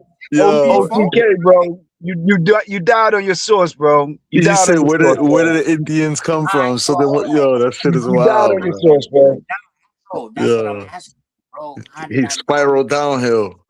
Now the worst thing, the one thing I made a mistake on, I said he was from like Persia area over there. Nah, I admit to that, bro. But what else? What else is you talking about? Now this shit what we talking about right now, you know, we just started talking this. What else you talking about? I died off my source, bro. Is he not a Muslim? Is he not a Mohammedan? Yes, and he's of African extraction, bro. Play the tape. Play Listen, the tape. so if I said he was from Persia, bro, and you keep Get saying he's from crazy. Africa, it don't matter Bro, what part of Africa he's from, bro, bro. You're correct with that. You he's understand what I'm African saying? and enslaved in Because America. That's the whole I point. said he was from the Middle East, bro. So I lost with that. I said he was from the Middle East. So once Yeah, he he's proved that Yeah, any you part got of confused because of the Arab, because he said he wrote in Arabic. I fucked up with that right there. You know what I mean? You know what was wild? What was wild is when you questioned yourself. When you questioned yourself by saying, What else I take the L on? where did the Indians come in? That shit had nothing to do with this lecture here. Yeah, they never said that he was classified as an Indian or Native American. Never did they say that in your source. Never. Not once. Mention Indian. Oh, okay. My bad.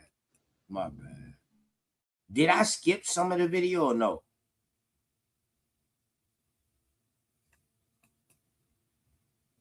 I don't know, brother. It's your source, not mine. Kamikaze style. All right, yeah. Everything good? Chill out. Let's go.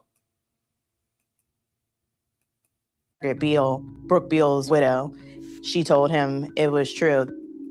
Early in the morning, went to see some of the family who had knowledge of him for many years, whose ancestors had purchased him from the ship that brought him from Africa. The widow Bell Hold on. Stop told right me there, that Yarrow was please. always Stop an right there, industrious, please. hard-working Can we man stop right here? and had served them Can we faithfully stop for right many here? years. And her The ship husband, that brought him intending from to Africa. build a large house in Georgetown, told Yarrow The if ship he would be that very brought him industrious from in Africa. making the bricks for that house, that when he made all the bricks, that he would set him free. So he obtained his freedom by essentially agreeing to make bricks. The man who had contracted the promise died and before he got his freedom. But his wife was able, understanding what her husband's desire was, carried through with it.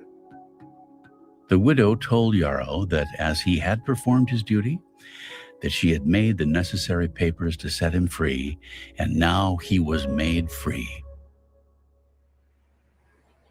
So Yarrow becomes a free man in August of 1796? That's correct. And he would have been what age at this point? He was 60 years old. 60 years old. He Yeah, becomes a free you're a slave man. until you're 60.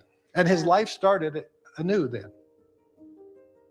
After Yarrow obtained his freedom, he worked hard and saved his money until he got $100, which he put into an old gentleman's hand to keep for him. That person died, and Yarrow lost his money. However, he still worked as before and raised another $100, which he put into the care of a young merchant in Georgetown. But this merchant became a bankrupt. Yet not dispirited, he worked hard and saved a third sum, amounting to $200. Some friend of Yarrow advised him to buy bank stock in the Columbia Bank, and he was amongst the first who contributed to that bank. With his money, Yarrow bought a plot of land on what was then the outskirts of Georgetown, now a quiet street named Dent Place, Northwest.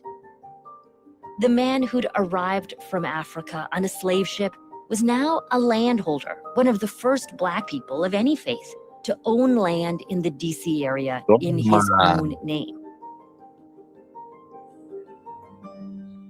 This is the Recorder of Deeds ledger book from 1800 in Washington, D.C. It's a very old book, and it's all in this beautiful script. And this is his deed of Yarrow's house. 10th day of January, Yes. 1800. Wow, okay. And do you see Yarrow's name here? Oh, here it is. You see his name, Yes. Yarrow. And it gives him a half lot in Georgetown. That was a piece of property 35 feet wide and 150 feet deep. So it was a big piece of property. What did having this land allow him to do personally? He brought his son in to live with him, brought his wife in to live with him. So he was able to have a family in a way that Yes. so many slaves were often separated from That's their correct. families, That's and correct. families were broken apart. In Georgetown, Yarrow became well known as a freedman owning property. He was also known for his faith, for being a Mohammedan, the term sometimes used for Muslims back then. Yarrow has been noted for sobriety and cheerful conduct. Once He again, professes to be a Mohammedan. Mohammedan and is often seen and heard in the streets singing praises to God. And conversing with him, he said, "Man is no good unless his religion comes from the heart." The acquaintances of him often banter him about eating bacon and drinking whiskey, but Yarrow says it is no good to eat hog, and drink whiskey is very bad. Enslaved Africans did not lose their customs, their religions, their culture. They continued to, as much as they could in the confines of enslavement, to be true to who they were. In the picture, it seems that he kept the tradition of wearing the beard, which is something distinctive to Muslim men. He has his head covered. So that's also something that's distinctive to Islamic practice. It's kind of a knitted thing, not necessarily fully Islamic, as it were. But I think there's a kind of intentionality there. That's what's so powerful about it. At the time, was his faith considered strange to people? How was Islam interpreted? Do we know at that time? It depended on your level of education. It depended on your level of exposure. But people knew that Yarrow was Muslim here in Yeah, Georgetown? oh yeah. Islam was a recognized religion. Educated Americans would have known that there were Muslims in West Africa. Probably also they were seeing Muslim activity in the United States. Some of the enslaved people maintained practices that the enslavers noticed, right, made note of and watched. Wearing skull caps and turbans and veils, celebrating Islamic holidays, refusing pork and alcohol. Someone like Yarrow, he seems like an anomaly, but he's not that unusual insofar as being very religious and educated. Peel's diary reflects this apparent familiarity with Muslims in early America. What stands out to Peel is not Yarrow's faith, but his age. Yarrow was supposedly 134 years old. Turns out he was sort of figuring his age by a different calendar. Okay. Yarrow was probably 83 in this picture. Peel was also older. He was in his late 70s, and he gave lectures in his museum about healthy lifestyle and how you would be able to reach an old age. Longevity was a theme. He had started painting older people in 1795, but there's more going on here. There's a looking that happens in this picture from the artist to the sitter. I think he really appreciated who Yarrow was, his sort of power that he had, which I think comes across in the portrait. There's an intensity there. I mean, if you look at it, it's a beautiful picture. Charles Wilson Peel talked about why he thinks that Yarrow had this kind of longevity. And he said it's because he believes that he wasn't drinking alcohol, that he was praying a lot. Peel was thinking about Yarrow as a Muslim enslaved man, right? And not just a Muslim enslaved man, but a devout Muslim.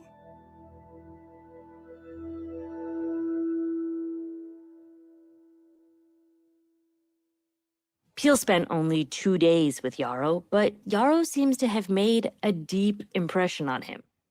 When Yarrow died in 1823, the papers published an obituary, which Peel is thought to have written. Died Yarrow, according to his account, 136 years. It is known to all who knew him that he was industrious, honest, and moral. He was interred in the corner of his garden, the spot where he usually resorted to pray.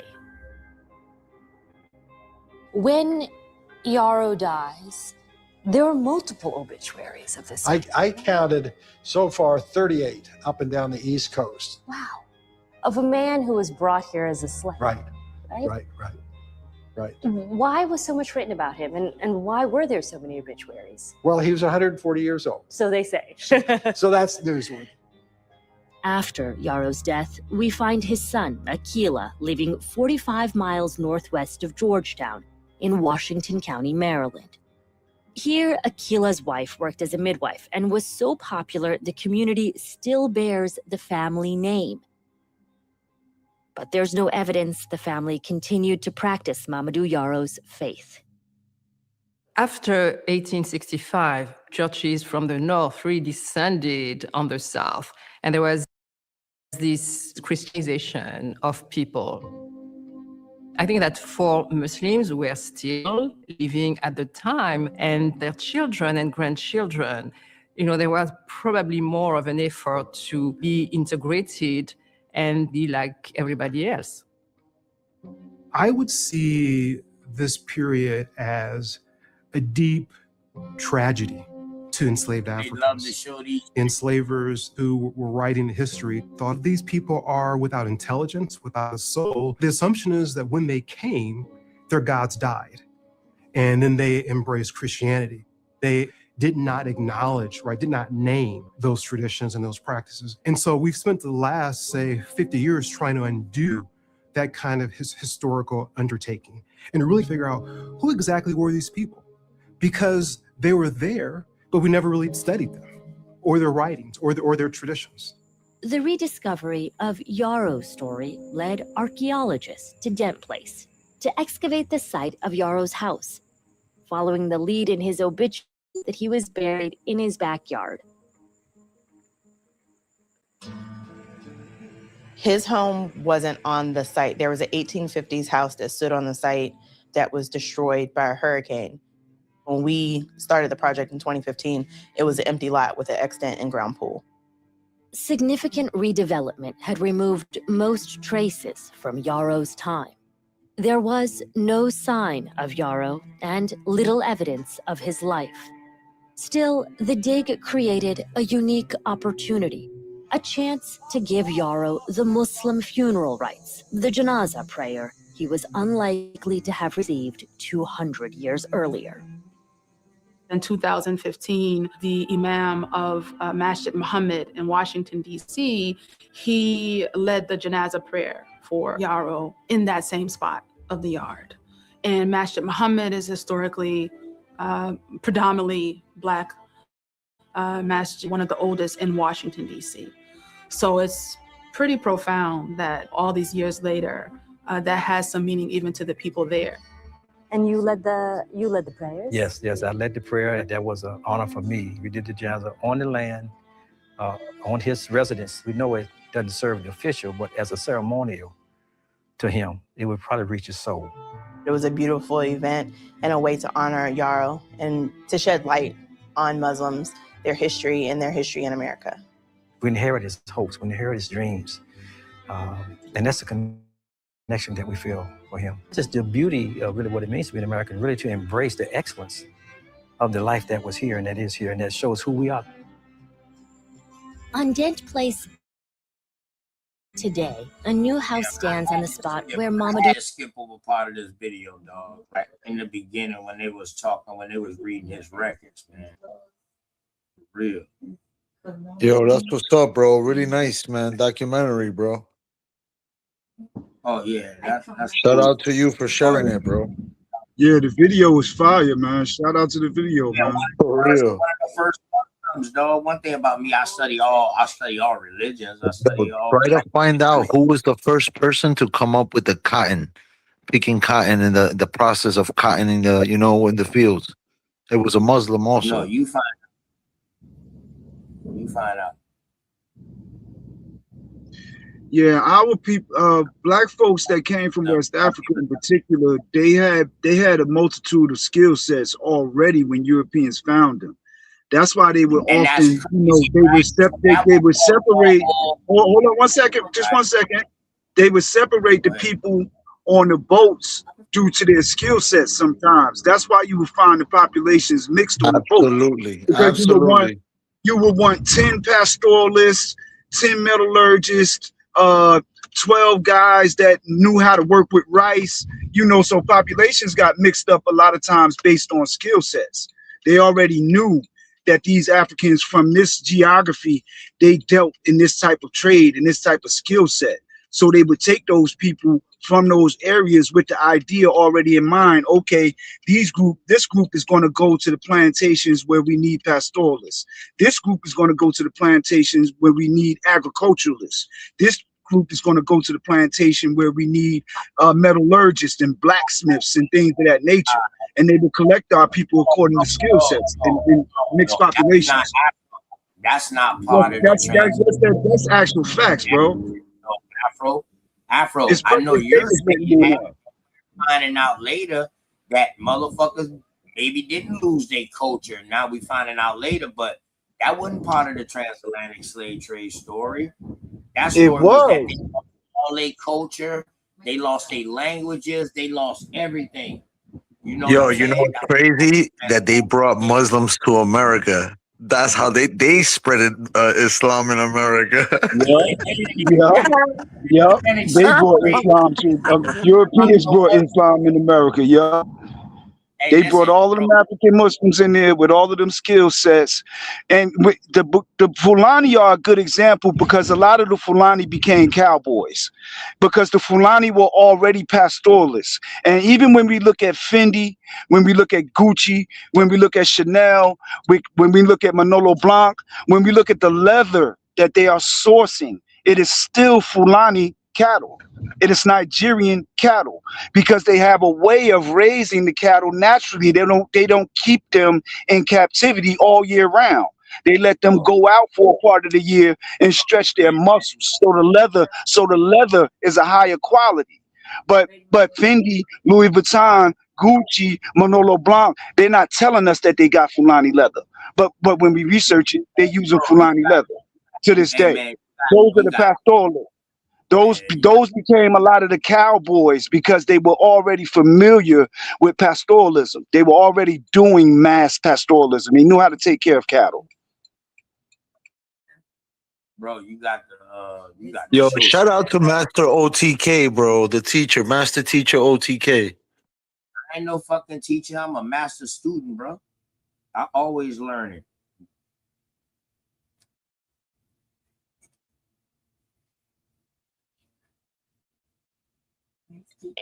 That's why we see Uncle Ben on the rice because that represented a black man that was from the area of Sierra Leone, Guinea, where they were already familiar with the cultivation of rice. That's why we find Uncle Ben on the rice box traditionally. And we find Ancient Mama, we find these black figures, but they're attached to wheat, they're attached to barley, they're attached to these different industries because our people were already industrious when they came and got us. We wasn't just sitting on our hands stupid, and it wasn't just the Muslims. The other communities that didn't have Islam were also industrious and engaged in agriculture, pastoralism, metallurgy.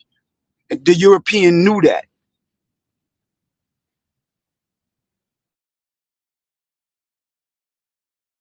Where you think astrology, numerology, all that shit comes from? Alchemy, chemistry. Where you think all that shit, algebra? Where you think where that shit comes from?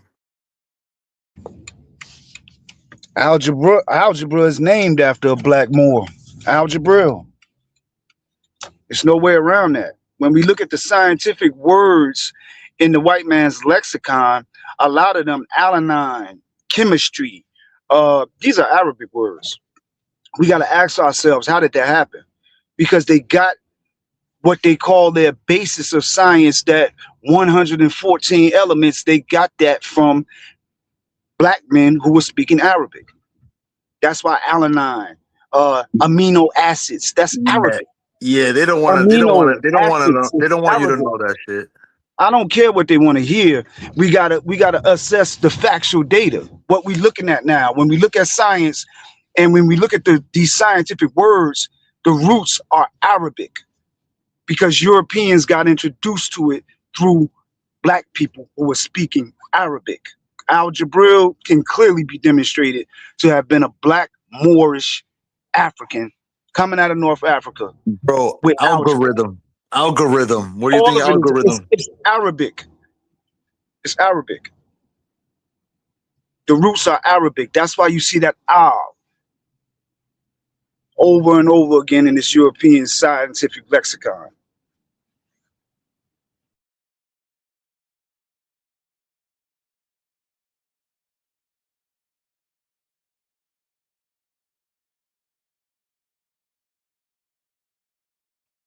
Y'all through with the goddamn rhetoric? Nah, bro, you're the one who started, bro. You're Oh, the no, one who showed I'm everybody. just saying, I was very patient and quiet. Are y'all through with the rhetoric? You taught everybody about And Islam. the pom poms, bro. The video wasn't trying to like debunk. I said something about Mohammedism, bro. Bro, What the look at how fuck is wrong with you, beautiful he is, Ishmael? You bro. must Look be how in it from the beautiful he beginning. is. Pretty much Gord- pretty much Afro, and you can tell me where else I'm wrong. That's why I'm asking you, Afro. The only part I was wrong at is because I said he was from the Middle East. Correct? Yeah, but bro, I thoroughly enjoyed the video. I thoroughly You enjoyed also the you video. you were also wrong. You were also wrong Hold on, about. chill out, Ishmael, shut up, bro. He don't need no help. You said Afro, a grown ass. Mohammedism when it's Mohammedan. Listen, dog, you not even us. Chill out. It's Mohammedan. You don't need no help. All right, Afro. What else I said, bro? That you say that I lied about or whatever like that when we dealing with this person. Bro, Because you wrong. OTK. At the end of the day, we brethren. You know what I mean? And I appreciate my folk come out the south. I ain't got no pushback on the video. I love the video, bro. I love the video because it really did showcase the beauty of what Islam was in the hands of Africans from day one. You know, so I think it's even more important than me trying to impose my ego on any part of the conversation. I'm totally I'm blown away and impressed with the video, bro. The video is beautiful. Yeah, my bad. Oh yeah, and matter of Me fact, too. I'm thankful, bro. You know what? And this is my fault. You know what I mean? I got them boys mixed up. I'm sorry. My fault. My apologies. I did say that they had classified him as Indian too. Thank you for teaching me something dope, OTK. I appreciate that, bro. That about Yaro too, Afro. I did say that, dog. And dog, I got the wrong person. I never heard of Yarrow ever in my life, bro. That's why I appreciate you guys. Thank you, bro. Yeah. As a Muslim, I'm saying thank you. Be safe. You be safe. Yeah, Afro. That's also what I said too, Afro. I did say that he was, you know what I mean? I said that he was classified as an Indian too. Yeah, it's all good, OTK. It's all good, bro. I did say that. So yeah, I ain't no egomaniac, bro. I ain't always trying to win, man. You know what I mean? You feel me? I'm more interested in our people being able to work this shit out and come together over here. You know what I mean? You know, this shit is a hobby, bro. I don't harbor no ill feeling. Like when dude pulled up earlier, he came with so much hostility. I didn't understand it because I didn't know him and Abby had already had an older encounter. But apparently that man was still carrying that in his breast. You know what I mean? Yeah. Which I think is, you know, is weak. You know, but that's just me. You know what I mean? That he was carrying that energy still in his breast. He had unresolved difficulty with that woman from some other old encounter. So I couldn't understand his energy. You know what I mean? So I did say something, but you know, I try not to be like that. That's just sucker shit to me, bro. My bad, man. 1,000 pardon, y'all. Not directed to you though, bro. You know what I mean? I'm just saying as men. That's sucker shit. That's total whole shit. So My bad, bro. I think I might have shown you the wrong one, bro. Like on some real shit. I might have brought up the wrong story. I brought up the Yarok because that's who you that's who you brought up. And man, I did overtalk. I said he was a fucking Indian and he was from goddamn Bro, forget that, bro. You know what you did? You weren't wrong, bro. You know what you did, bro? You fucking taught a lot of people, brother. You know how many people are watching this, bro? Yes. You fucking honestly, bro, you enlightened a lot of people. So don't say sorry, bro. You didn't make no mistakes, bro. Knowledge You is didn't. dope, bro. If you're wrong, you're wrong. Name up, man. You know what I Bro, mean? we move forward. We move forward, bro. We move forward, brother. I know nothing about Yaro. Yeah, I didn't know shit either until you brought it up. I respect that shit. You know, the brother mentioned it and you brought out the facts. So that shit is dope. Don't worry about it. You both are right. OTK, don't take it in the wrong way, bro. You did something really amazing, bro. That's probably I love the video. Alright, check this one out right here now. If I'm not mistaken, I think this one. And this dude here came to fight in the Civil War, y'all. My fault. It's hard to imagine now, but 160 years ago, Northern Virginia was the site of some of the most brutal battles of the Civil War. Among the insurgents here in May of 1864 was a Muslim man, a recent immigrant from Afghanistan named Muhammad Khan. Why he would risk his life here and what happened next is described in his military records, recently discovered in the National Archives in Washington, D.C. I've pulled tens of thousands of files over the years. This is probably the only, if not among a handful of descriptions of Islam in a Civil War document. That's what really struck me. And I was like, this is gold.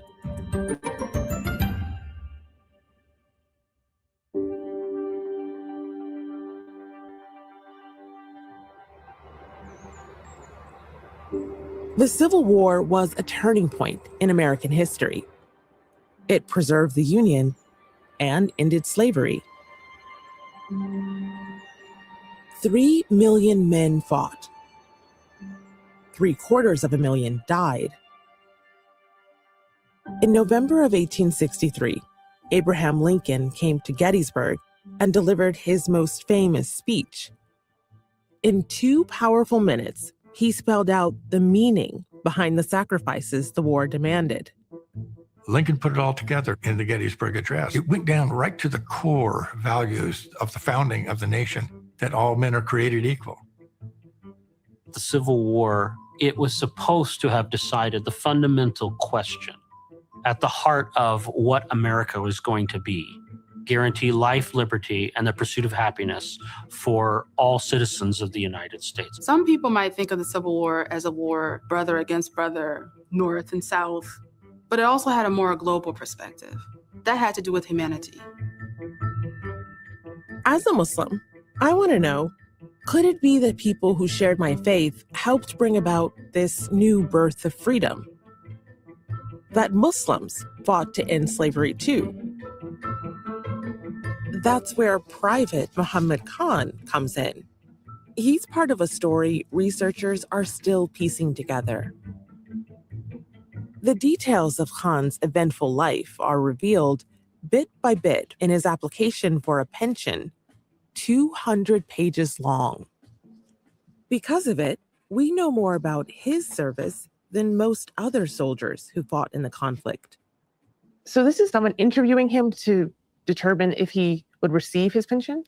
A series of interviews over many years, they couldn't understand his pronunciation of Muhammad Khan when he enlisted. So they wrote the best they could. Hey, my fault, y'all, with that first video. Bro, I got the video fucked up because they both underneath the American Muslim title. My fault, bro, when I spoke earlier, man, about your boy Yaru. So check this out. And Amihi's the best they could come up with for Muhammad. And they would just pretty much named everyone John if they had no, like John Doe. What can you tell us about his religion, his faith, his Muslim identity? They don't typically express a soldier's faith in one of these records, but when he's getting testimony from different apothecaries and sort of pharmacists that he was buying medicine from, that one of them says he used to come into my store and I would read to him what he called the Mohammedan Bible, or what they call the Quran, but misspelled in the document, spelled with an H.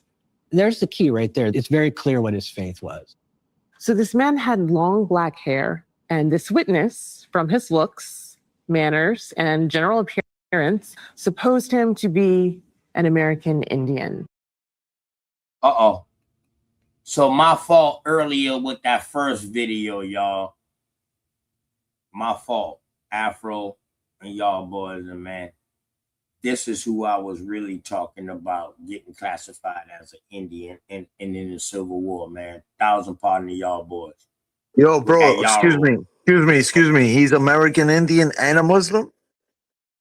No. They saying that, hold on, they ain't finished yet, but they saying his description that he looks like an American Indian. Wow. He might be a Hebrew. Let's go. Wind it back a little bit. Let me wind it back a little bit. All right. Spelled with an H. There's the key right there. It's very clear what his faith was. So this man had long black hair, and this witness, from his looks and general appearance, supposed him to be an American Indian. I was born and raised in Afghanistan. Came to this country 18. Now you see that he came from the Middle East, bro. So you understand what I'm saying, Afro? That's why I say he came from the Middle East, because I got it mixed up, bro. The people mixed up.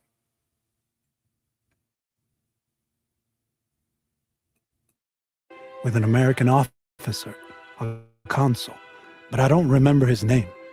I couldn't speak one word of English at that time. About 2 or 2.5 months after my arrival, I enlisted at New Haven, Connecticut. Having been persuaded. Were recruiters using alcohol to recruit people? Yes, and drugs. Wow.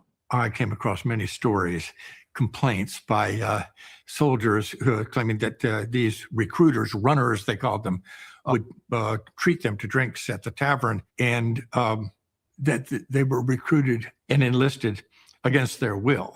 There was no question there was some of that went on. Whatever led Khan to enlist, he wasn't the only immigrant to join the Union forces. There are 2.2 million soldiers that serve in the Union Army over the 4 years, and about 1/4 of those were born in a foreign country. Most of these men came from Europe, but migrants had begun arriving from parts of Asia too. I remember coming across evidence of a soldier who died at Gettysburg. They called him John Tommy. He was a Chinese soldier. He died for his adopted country. So is it a surprise to find Muslims in this war? I was delighted to find this and not entirely surprised. More evidence for Muslims in the Union Army can be found in the United States colored troops, regiments made up mainly of Black Americans, many of them formerly enslaved people. Established in 1863, the colored troops and their supporters wanted to expand the Union's goals. They wanted to end slavery. I am the full-time. Uh-oh. So now we got foreign people that's being enlisted in the colored troop too. That's what it just said now. So that's why they don't know who he is. That's why they didn't give no race back in the military. Probably all it was just label election. That's what I see on war records, 1800s, 1860 something. I see a complexion. I don't see a race.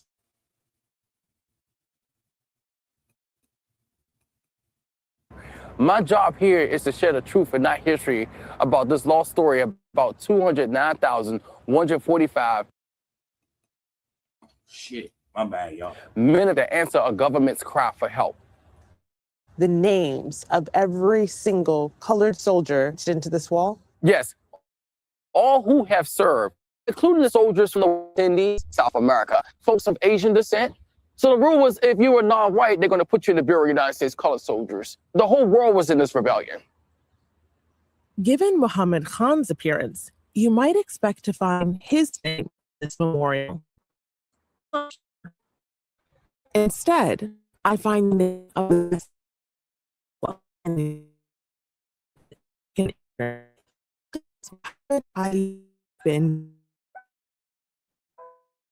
Now we got an African immigrant, Nicholas Said. Now, you know what I mean? Couldn't find the other dude, Muhammad Khan. They couldn't find him in the colored troops. Died, but they found Nicholas Said. I don't know, picked him out of all of them, but let's go. He walked into the United States a free man before the Civil War started. He walked? He was from the Kingdom of Borno, that area that is now northern Nigeria. He was from Africa, walked into the United States free before slavery ended. All right, let's go. He arrived in 1860, joined up with the 55th Regiment, and he said, because all my people be amongst them. Said is an unusual recruit. Whoever's in charge of the unit notices how educated he is, and so he becomes on the front line. And he's this really interesting because he's also literate, right? Geography. He's about his and so about the conditions of Reconstruction. Interestingly, he doesn't mention his military service because being in the South, he doesn't want to be associated with the Union Army. Yes, the sergeant. This is a remarkable man. Muslim presence in the Civil War that he represents, I think is very important. This is not a foreign story. It's a part of the American story. Alongside Nicholas Said, that story now includes Muhammad Khan, whose name is not on this wall for a simple reason. He was part of an all-white unit, the 43rd New York Infantry. How was he able to join the 43rd in the first place, though, looking as he did? He was recruited by his captain, and no one seemed to quit it. He was getting full pay, full benefits, if there were any, of a white soldier at the time. So, with Khan in their ranks, the New York 43rd marched south through Pennsylvania, Maryland, and Virginia. Sometimes Khan was allowed to fight. Other times, he was given more menial duties. it's possible that he was mistreated because of his color, but also expected to march in line and do duty like a white man. In July of 1860, the 43rd reached Gettysburg, the best-known battle of the Civil War, and perhaps its turning point. We know Khan was nearby, while some of his comrades fought in close combat. The 43rd New York and the 7th Maine was the two regiments who fought a line of battle down over the field, and they charged up over the hill. The Confederates were behind that very stone fence in that woods. Wow, so close. And they pushed the Confederates back.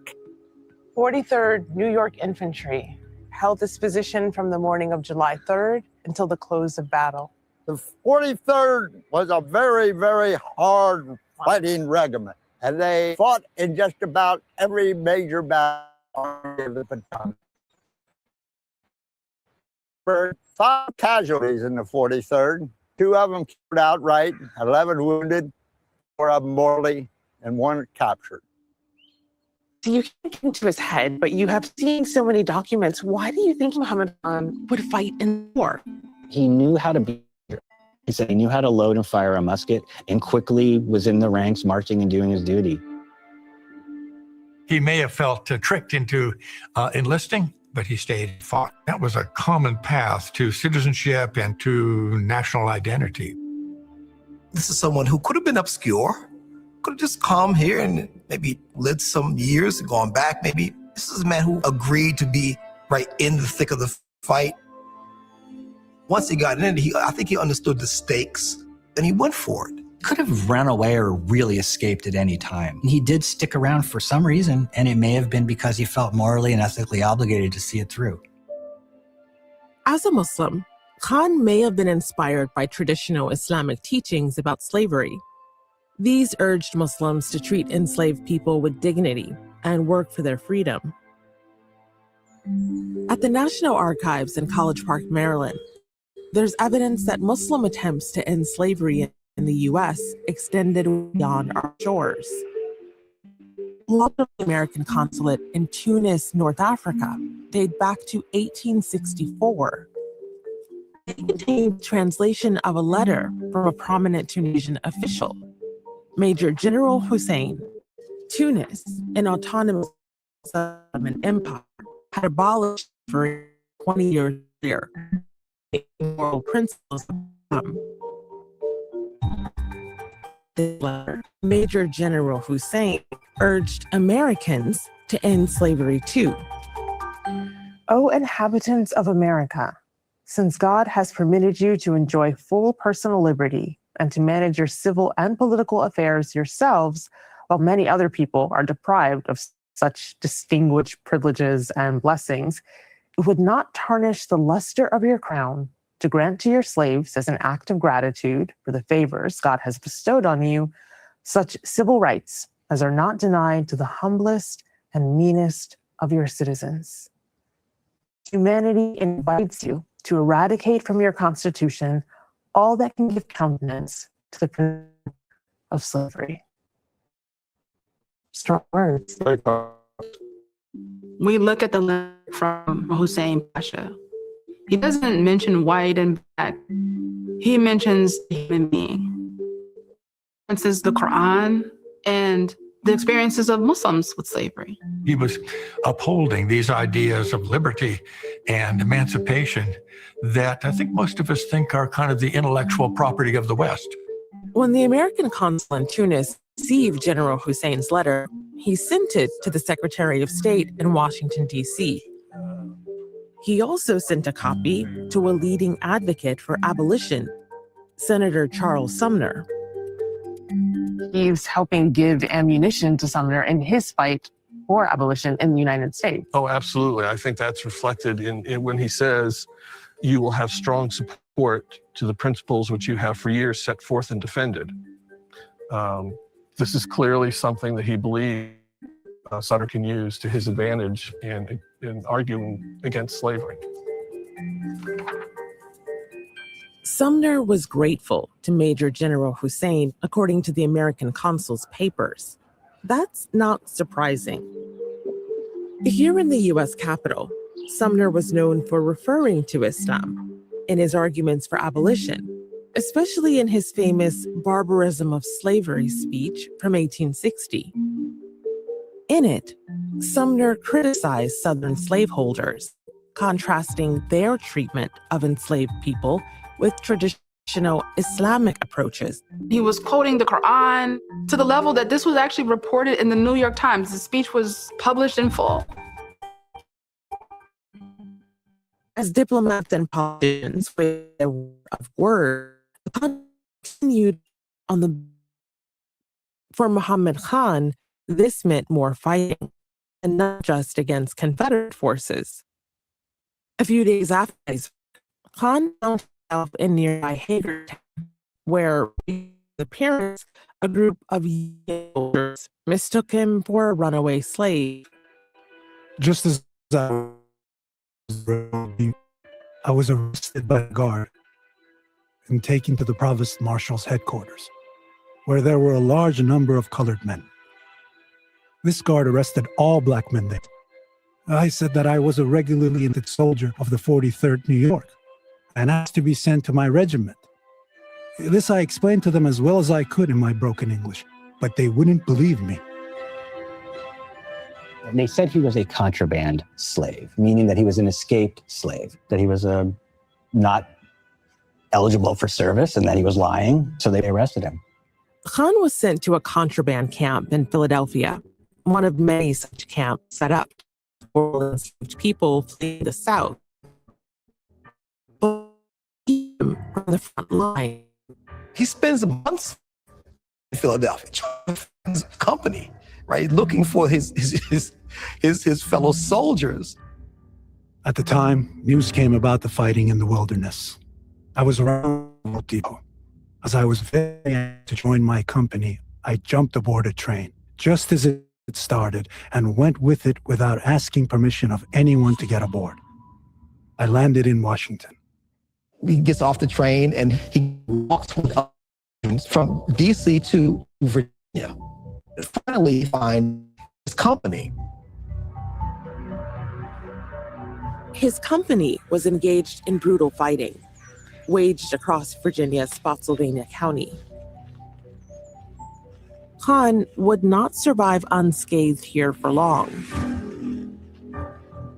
One U.S. Army regular soldier describes this as a battle of invisibles with invisibles.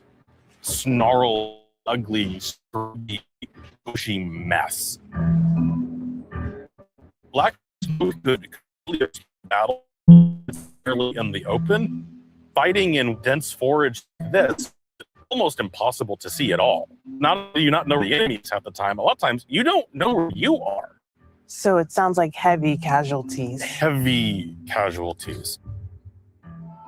I had picked up a rifle, and I went straight to my company and fell into line. 10 or 15 minutes after this, my regiment made a charge. Almost immediately, I was shot. Given everything, it's really not surprising that Muhammad Khan.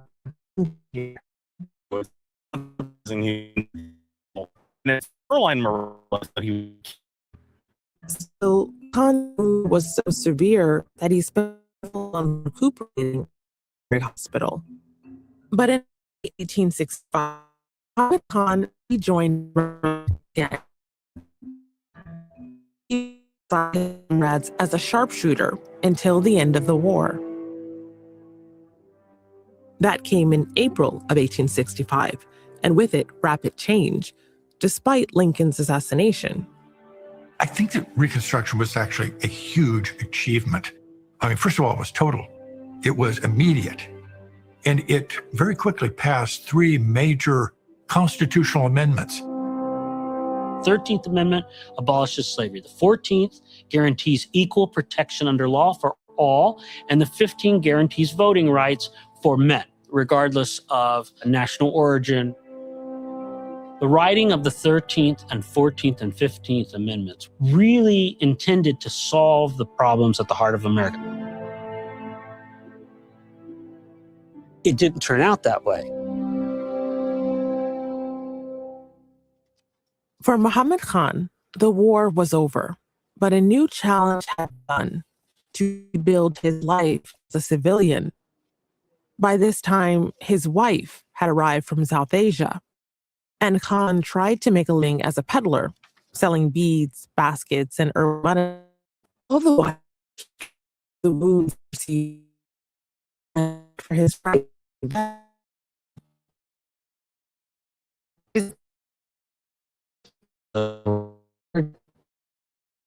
Evidence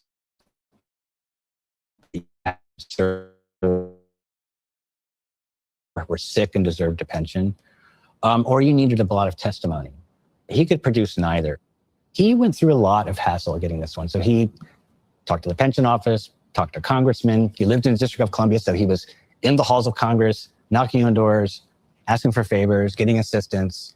He was what they would consider a great pest, in the sense that he was there all the time. Everyone knew him. They did all kinds of favors trying to get records for him. They contacted the Secretary of War eventually. And they loaned him money. A lot of black soldiers from the Civil War did work in the pension office. And that's who he actually borrowed money from when he would come to these offices. They really felt for him. You know, they knew his struggle was genuine. Do you think his race factored into his struggle to get his pension? Absolutely. He received a lot more pushback and had to enlist the help of all these powerful people to assist him. Khan fought for over 20 years to receive the pension he was due. But the laborious process generated the paperwork that allows us to reconstruct his story. The pages became his history. When he died in 1891, Khan was buried in Cypress Hills National Cemetery, Brooklyn, under the name the Army gave him, not his own. Here he lies among 4,000 other Civil War veterans, white soldiers, and members of the U.S. colored troops.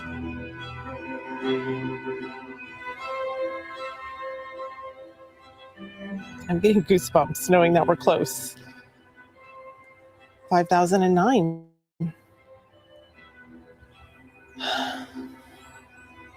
There it is. John Amahai, New York. We found it. We'll never be completely sure what Muhammad Khan was fighting for. What we do know is that somehow he made the war that ended slavery his own war. A war that advanced the cause of freedom then and continues to shape the nation we're becoming now.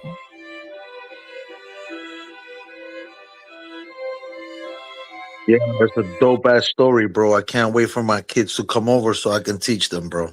Dope shit. I appreciate you, bro. Nah, that shit was fire, bro. He went through some shit, bro. And it's crazy how he came back and he fucking had to go through all the shrubs and all the shit, and he fucking found this company and everything, bro. Fuckers in the chat talking about, oh, this video just debunked itself. No, that video wasn't about debunking myself. That was supposed to be my original video when I say he was from the Middle East and he was labeled like an Indian. The way he looked. Nah, he wasn't. I don't think he. Well, Afghanistan is Middle East. I don't know.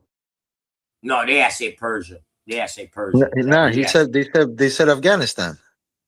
Mm-hmm. Trust me. I was listening to it very well, bro. Trust me, I was listening very well, bro. It's dope, man. It's something that interests me, you know. So I just, he was probably born Muslim, if anything. It wasn't like, He had Hinduism in him too, man. You know well, what I whatever. mean? He was from Afghanistan. And probably Buddhism too, with his wife. Probably. You know what I mean? Yeah. Probably. Mm-hmm. But they're saying that he was a Native American Indian? That what they had said, that he looks like an American Indian. You see, he looks like it, but he wasn't one. Yeah. I see now. Oh, they know where he was from. He was from Persia. But since he looked like an American Indian. He wasn't Persian. He wasn't Persian. Oh, well, from Afghanistan, you say. Yeah. Persia is like Syria and Iran. Yeah, let's just say the Middle East. All right, we know he was from the Middle East or whatever like that. So, with that being said, you know what I mean?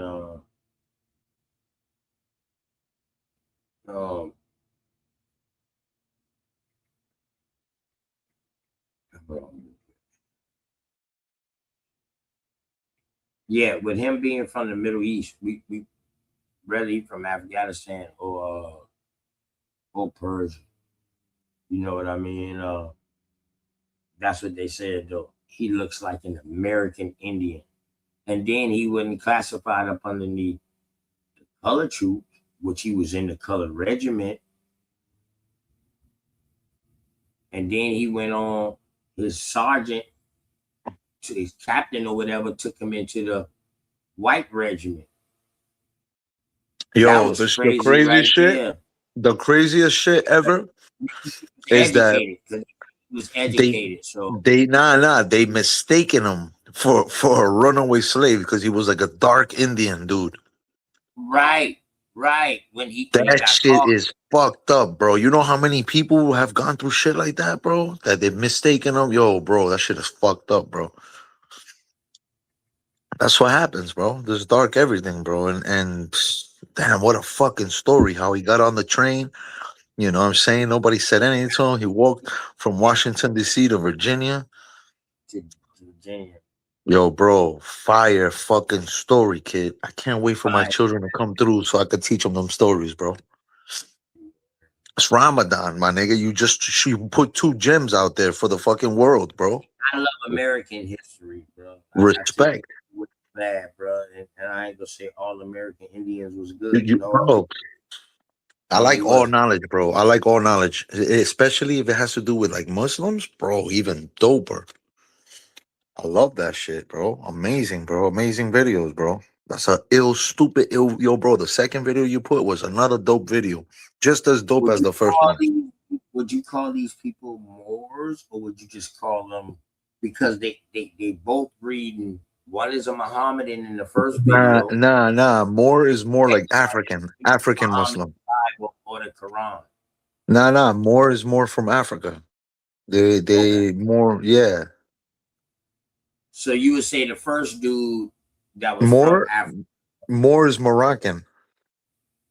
Okay, I bet. Yeah, but yo, I appreciate you, bro. You fucking honestly, bro, I ain't fucking kissing boots, bro. I appreciate you, bro. Mad respect for these fucking videos, bro. Yeah, I love That shit's a it. fucking valid, bro. This shit's is really, really dope, bro. It's some real shit. And I wasn't trying to play that to try to debunk nothing. I just played that because I was supposed to play that first. And when I Yeah, was they're trying to say that they mistaken him for an American Indian, bro, slave. right, and they captured him as a slave. Oh And he my god, bro. played What a fucking dope story, bro. saying he was a runaway slave from the South. Oh, So that was a fucking dope story, bro. got to do is read between the lines. You know why it's ironic? Because I'm from New York City, born and raised. Me and my children. You know what I'm saying? So that's a fat fucking story, bro. That shit is dope, bro. I appreciate that, bro. Real shit. You gotta get the title of it. You don't have to. I wrote down the name. I wrote down his name. I wrote down his battalion, New York battalion, and I wrote down the Yarrow Muhammad also, and Cypress Hill Cemetery, bro. You can pull up the video too. Yeah. No, don't worry. I'll find it for sure. Plus, I know the sister, Precious something, for sure. For sure. I'm gonna pop that, bro. As soon as my kid come through, I'm gonna show him some dope shit. There's two videos. Both of them were fucking dope. Both of them, bro. Trust me, they were both valid and both fire, bro. A lot of information in both of them. You know what I'm saying? Afro all ass on that second one. Listen, bro. Listen, bro. Even if you did it by accident, there is no such thing as accident, bro. It was meant to be that you did some fire shit. You know what I'm saying? You're like, oh, yo, bro, trust me. The first video was like, oh yeah, I know Arrow, yeah, I know who you're talking about, and you threw that on. That meant you on a game. You got it. You know what's up. And then you threw on a second one. Nah, this is what I really meant. Yeah. I fucking overspoke. I said Yahweh was from the Middle East and he was classified. It don't matter, bro. You still threw on some real fire shit, bro. It's okay with you. You know what I'm saying? We all make mistakes. Don't worry about that shit, bro. Afro ass in the chat. Afro boy. Respect, bro. I'm joking when I say, oh, he bodied you, he fucking sliced and diced you, he cut you. That's all bullshit. It's just you know what I'm saying? He did. Nah. Forget that, bro. It's not about that, bro. It's not about that. Bro, you came through with the fire shit. You came through with knowledge too, bro. You know what I'm saying? You showed everybody that amongst the first slaves here, they were Muslims, bro. You know how hardcore that shit is? Nobody will believe that shit. If that comes out of my mouth, you think they're gonna believe that shit? If I say that the Europeans brought Islam to America, you think they're gonna believe that shit? Just because I'm Muslim, they're gonna think I'm biased. I'm just racist about this shit. Nah, brother. Shit, You a lot of Pan Africans ain't gonna believe you because remember their story is that they got script of everything. right? All right. You feel That's me? the They got difference. script of all their culture, their language, and everything. They got script of everything. But you see what they said? African people really didn't lose their culture Right. or their ways or whatever like that. You know what I Yep. mean? So Yep. now we got to contradict the story. Even in They that story, the first story, when he was free and he had his own land and all that shit, he had his family and he was practicing his own shit from his own family, from his own culture. right, right. Yeah. Ah, man. Super valid, bro. I'm telling you, bro. I'm excited because it's Ramadan to begin with. You know what I'm saying? And not only am I going to have the Quran and try my best to teach Islam to my kid as much as possible, I got those two stories to link America into it. So they can be like, yo, you want to know another dope story? 1935, Prophet Muhammad, peace be upon him, was recognized as one of the best rulers to be ever made in this world. He was recognized in the U.S. Supreme Court. Look that up. 1935. He was recognized, Prophet Muhammad, as one of the best world leaders, rulers of the world, bro. Peep that shit. That's real shit. That's what I mean by more than one source. If you bring up more than one source, they're gonna be, who's Muhammad? Muhammad never existed, and then Muhammad never existed. Look what you put: one source, two sources. I threw on a Yeah, third source. Muhammad Now I definitely. threw on a third source. Look, even in the Supreme U.S. Supreme Court, 1935, Muhammad, peace be upon him, was recognized as one of the best rulers of the world. Peep that shit. I'm gonna look that shit up.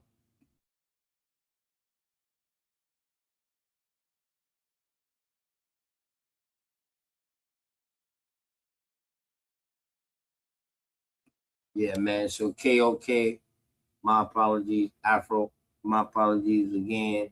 I did overtalk. I said Yaru was from the Middle East. That he was. They described him as an Indian, but I got the people mixed up. It was Muhammad Khan, but I got them mixed up because both of them are underneath the section as American Muslim. They got a bunch of segments on American Muslims, like how they influenced the Constitution, all kind of shit like they got. Now, you know what I mean? We don't believe everything we see. That's why we go look it up and study it too. But you know what I mean? It's some kind of footwork. But yeah, my apologies to y'all for that. I can admit when I'm wrong, and I was wrong with that. I overspec.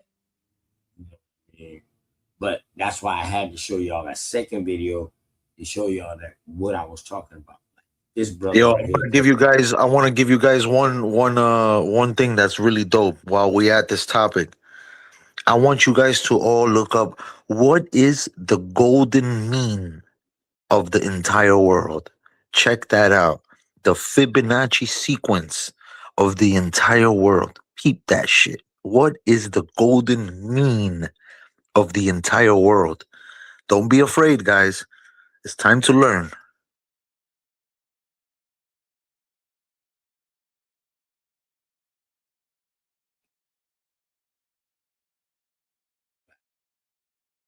Appreciate y'all, man.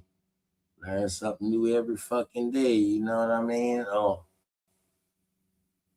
learn what not to do every day. Shit, one out the two.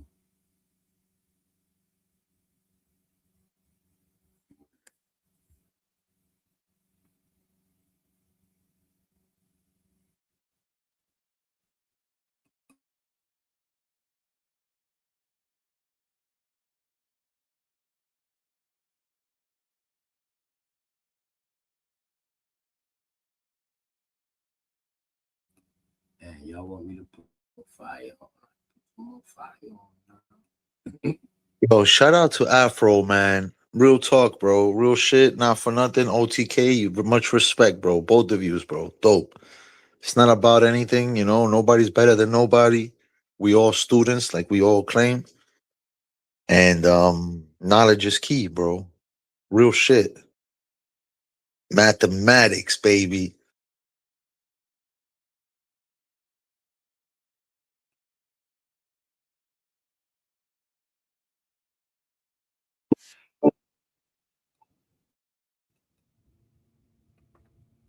Yeah, I gotta know. You know what? Let me go ahead. They choose on share this right here. Let me go ahead and share this, man, and play this, man. This fire too.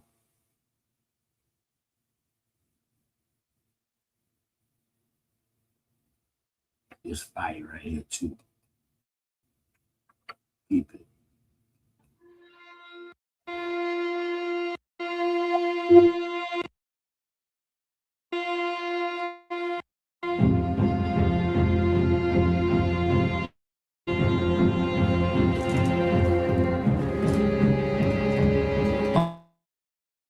On August 18th, 1934, 20-year-old Ann Cooper Hewitt, heiress to one of the largest fortunes in the United States, was admitted to a San Francisco hospital for an emergency appendectomy. She later learned the surgeons not only had removed her appendix, but also a length of her fallopian tubes, rendering her incapable of ever becoming pregnant. The story of the sterilized heiress hit the papers just after the new year in 1936, when Anne filed a $500,000 damage claim against the surgeons and her own mother for sterilizing her without her knowledge or consent. Anne's mother denied any wrongdoing. She'd done what she'd done for society's sake, she insisted, because her daughter was feeble-minded. It was the sort of bizarre high society scandal that would have captured the national imagination under any circumstances. But that one word, feeble-minded, struck a familiar chord for Americans and linked Anne's plight to a decades-old campaign to control human reproduction, known as eugenics. What is the bearing of the laws of heredity upon human affairs? Eugenics provides the answer. Eugenics was proposed as the scientific solution for social problems. It was a combination of I've seen this. on one side, Yeah, this and is on the other fire. side, it was about fear. And Nah. Sorry to interrupt. I seen this about the eugenics shit. Yo, bro, that shit is dope. The development of the human being, bro. That shit is dope. They control that shit. And they did all these fucking experiments and shit like that. I want y'all to pay attention though that they're not doing these experiments on us. It didn't start with us. No. With the Tuskegee. Yeah, Yes. the Tuskegee motherfuckers. Yes. That's when they started doing. But check it out. Yes, This sir. shit's serious, man. That Hey, shit's fire, bro. Fire. Bro, just let me know True Zone and I'll stop it, bro. And take it off, man. in some cases about They are identified early, categorized, feeble-minded, imbecile, idiot. It would have been better by far had never been born.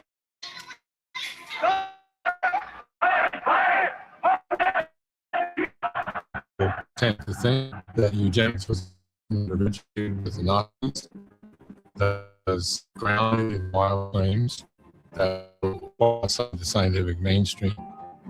Both of those impressions are fundamentally not true.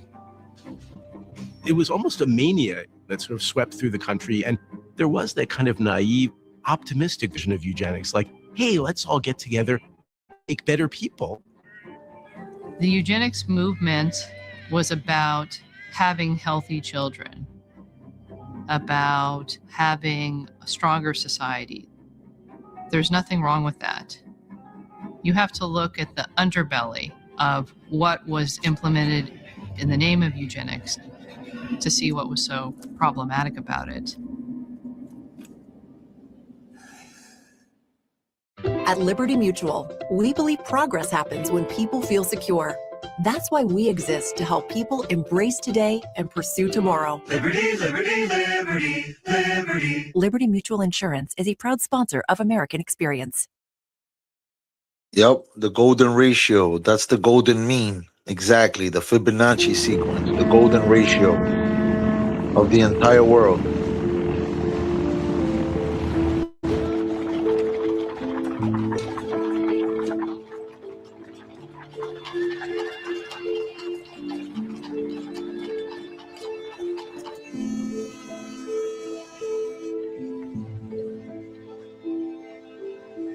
In the fall of 1902, an American biologist named Charles Benedict Davenport arrived in London on a sort of pilgrimage. He was 36, Harvard educated, and like many biologists of the generation, absorbed with the study of evolution. He'd been traveling in Europe with his wife, collecting seashells for research on species variation. But this was to be the highlight of the trip: a meeting with the world-renowned gentleman scientist, Sir Francis Galton. A pioneering statistician, Galton had lived his 80 years by a single motto: whenever you can, count. His obsession with measurements and patterns had led him to create the world's first weather maps, establish fingerprinting as a means of identification, and set data-backed parameters for the perfect cup of tea. Charles Davenport had come to discuss the matter: Galton's work on heredity. Francis Galton was a great quantifier. He liked to quantify height, hair color, what is the chest size of an average man, what is the thigh length of an average man, even things like intelligence.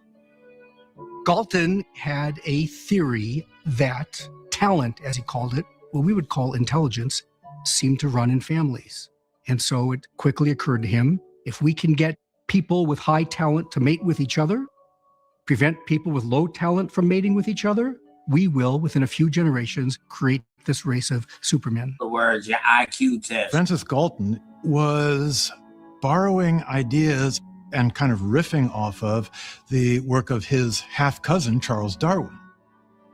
Darwin believed that evolution was this natural process that was inevitably leading towards what they call the survival of the fittest. Right, they're the ones who came up with the monkey, coming from apes, evolution. And says, natural selection isn't working very well.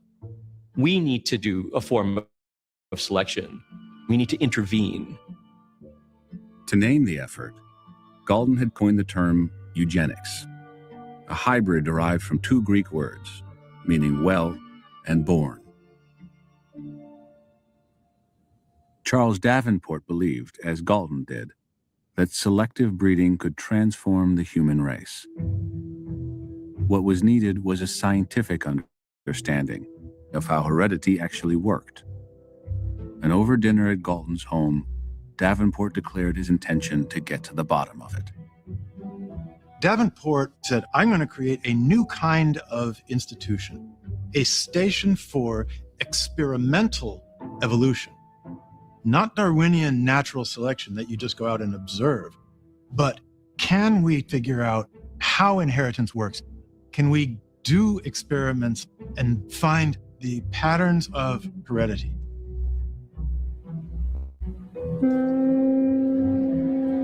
When Davenport sailed for home in December 1902, he carried with him not only a letter of recommendation signed by Galton, but also, he later wrote, a renewed courage for the study of evolution.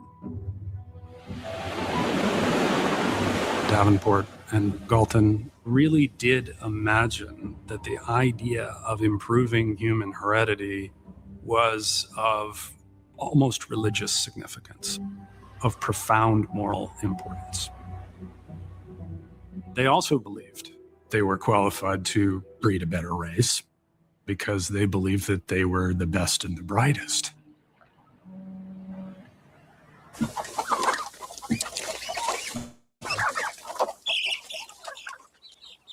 Scarcely more than a year later, with funding from the Carnegie Institution, Davenport opened his research station on the north shore of Long Island at Cold Spring Harbor.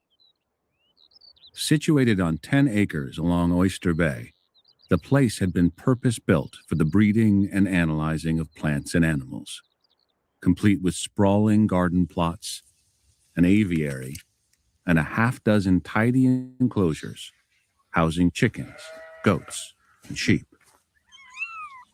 By mating organisms with unusual characteristics, a tailless Manx cat or a rooster with a black comb, and then studying their offspring generation after generation, Davenport hoped to unlock the mystery of evolution. Davenport wasn't yet thinking much about humans. He was just absorbing all these different theories of heredity and trying to figure out which ones applied when and under what conditions. After scores of experiments, one theory seemed to stand out from the rest.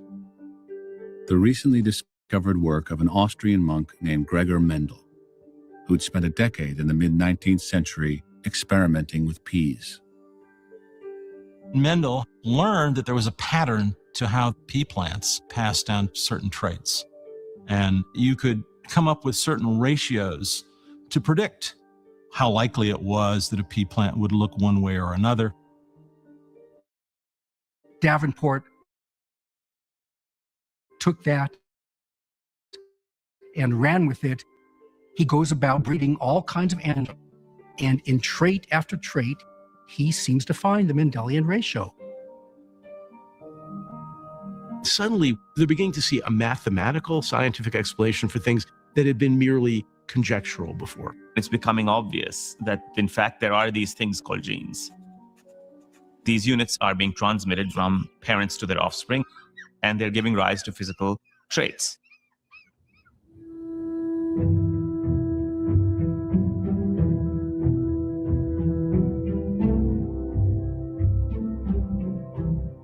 By 1906, the work at Cold Spring Harbor had caught the attention of the press and established.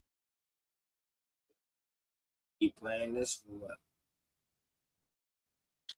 Yeah. I think I know what you mean by Persia, Afghanistan from before, bro. Would that did that have to do with something with the Ottoman Empire during that time? Oh no, no, it was way before that.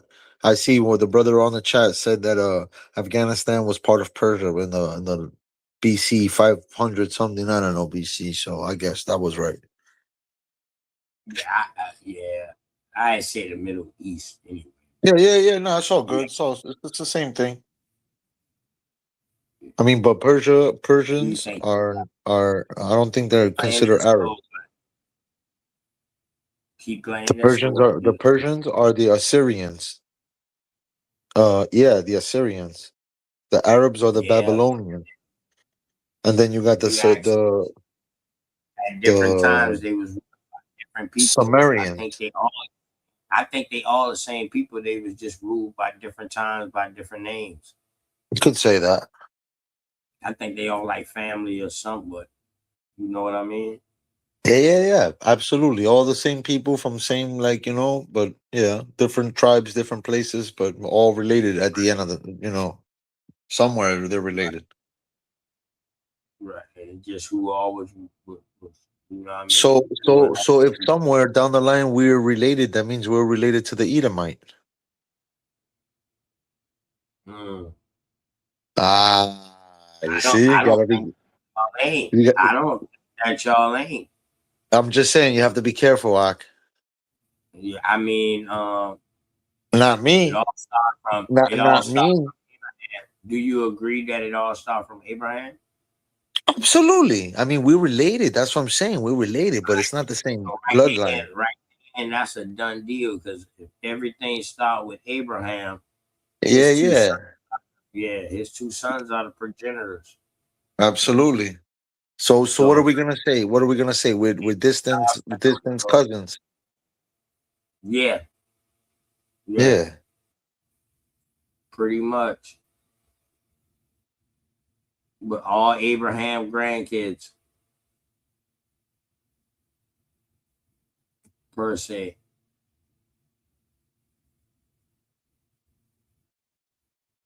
Yeah, I mean, Abraham's kids, he's the one who started that race. That, you know, he didn't really start the race. There was other races before that. Yeah. But But yeah, you know, that's what's crazy, right? Because they say Abraham restarted over like it wasn't nobody but very Abraham. well. Very well. Very well. The reason why they talk about that is because when Noah came through, supposedly all the races died. They died off. All the ancient races, they all died off. And the only ones were left were the three sons of Noah and his kids. Mm-hmm. You see? That's Ham, Shem, and Japheth. Mm-hmm. Charles, So that so we come through that. We come through one from one of those three, we come through. Yeah, sure, all three were related. Absolutely, they were brothers. You think us in America come from them? Say again? You think us in America come from them? From who? I From think I think Ham, us in Shem, and Japheth? America, I think us in America as a whole come from different places collectively. But as far as the majority, they were Hebrews. First, they were Shem. Because when the All Europeans them went to Africa, when the Europeans Hebrews, were when they went to Africa, they seen that the the Nubians had the Hebrews enslaved. They couldn't believe it. They couldn't believe it. They were like, "What the fuck?" It was wild. Why you think the Europeans and the Nubians got along very well? Because they were both so non-Hebrew.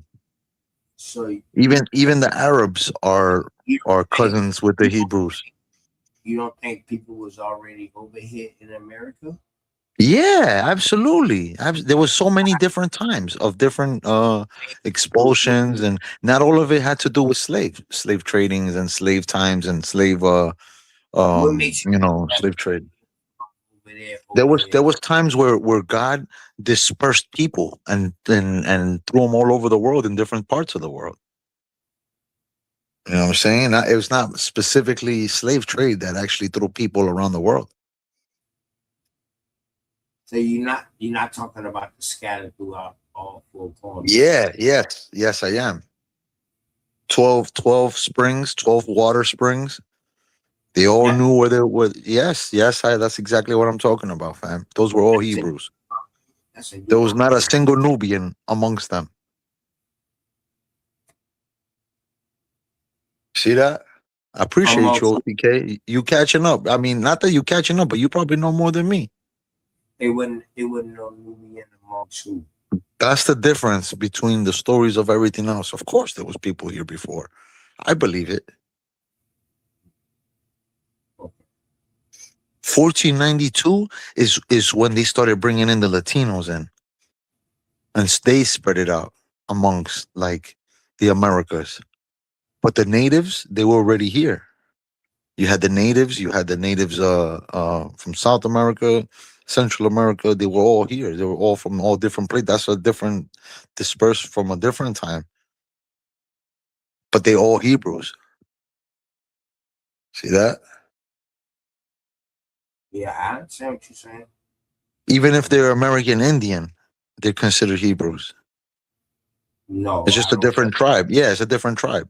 Now, if you were an American Why you so-called say that? Negro, Why you say that? Let me ask because you why. that's the history of the Hebrew. The history So of the say what? so if you were American Native American, but you're not Native Indian, you are a so-called Negro, then that means you are Judah. We got reclassified as that. Yeah, Negro. that means you're Judah, but you can't be Judah and a Nubian at the same time. There is So you no say Judah Nubians. Judah started from over here? Sorry? So did Judah start from over here? Absolutely not. Well, you know, some people say that. Some people say that. Yeah, some people say that Jerusalem is over here. But the only reason why we claim that Jerusalem is here because all the Hebrews were spread over here. You know what I'm saying? But we believe that we're from Zion. That's where King David is from. He was the ruler of Zion. You see that? He was Judah. Judah. He claimed Judah. King Solomon, Judah. Christ, he's a Judah. Those are the so-called Negroes. Those are kings. The American Indians are not kings and can never claim kingship.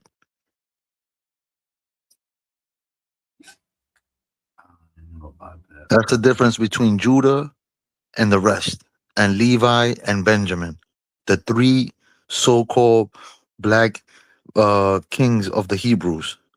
But the only so-called Negroes is Judah. Those was Hamites? It's only Judah. Levi cannot claim Judah, a Negro, and Benjamin cannot claim Negro. Yeah, they were dark skinned. Yeah, they were black, but they cannot be a so-called Negro. Think about it. Was there any Jamaicans in the American Negro League? Think about it. The Negro, so-called Negro, that's Judah. That's the real Jew. So you saying the American Indian is the real Judah? No, I'm not saying that. I'm saying if you're American Indian, you cannot claim a Jew. You cannot be Judah because the Judah is not an Indian. Okay. I thought you said Judah. I thought you said Negro. The Indian was classified as Negro. Look. Check this out. Sure, the Negro, yes, they're all dark skinned and they come from different places from all over the world. They're all black, they're all dark skinned. But the American so-called Negro is not an Indian. The American Indian got classified as Negro, bro. I know they got classified because they were amongst Judah. That doesn't mean we were all amongst Judah. That doesn't make us all Judah. We've been here. Hell no, we follow Judah. Judah's our leaders. We had to follow them. What are you talking about? No, I talk about us. We've been Yeah, here. us. Yeah, we were considered Jews. They all consider us Jews, but none of us are Jews. The only ones that are Jews is Judah. No, they don't consider everybody. Bro, not everybody could be Judah. You kidding me, bro? Just because you guys are all black, you guys cannot claim all Judah. It's impossible. If you claim in Judah, then you can't be an Indian. I don't claim none of those. Listen to me, brother. Listen to me, brother. The 12 tribes, right? The Indian tribe of Judah is not Judah. It's called the tribe of Gad. G-A-D. I don't even. I know you don't believe in none of that shit. So why are you gonna claim Judah if you don't believe in none of that shit? You understand, OTK? I respect you, but you're barking up the wrong tree. You're going against the current. Ishmael, I never claimed Judah, brother. You can't be Judah if you don't believe in the tribe of Gad. Come on, brother. I never claimed Judah, bro. I know that. So that's what's up. Okay, then. That's what I'm telling you. That's what's up. You're an Indian. You claim an Indian, so there's no way you could be Judah whatsoever. It's all King Judah wasn't an Indian king. Judah is not an Indian king whatsoever. No. That's the difference between everything and everybody. You know, yeah, okay, you were classified that. We were all classified Jews as Jews, but we're not all Jews. We are all Hebrews. No. But there's the northern kingdom and there's the southern kingdom. And everybody followed the tribe of Judah, the Lion of Judah. Every single person follows it. The Jamaicans, the Haitians, everybody follows the tribe of Judah because that's the leader of the tribes. The leader of the three kings. There were three kings. But which one is the leader? Judah was the leader of all of them. You understand? From the three kings, Judah was the leader out of all the three kings. Of course, there were three kings and they had different things going on and everything. But everybody, they all followed Judah. The time of Moses, everybody followed Levi. You know what I'm saying? It's a different time. Moses was a Levite. He wasn't Judah. He's not a Jew.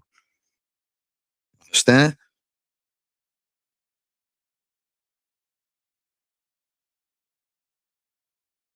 I'm not here arguing with you. I'm not going against you.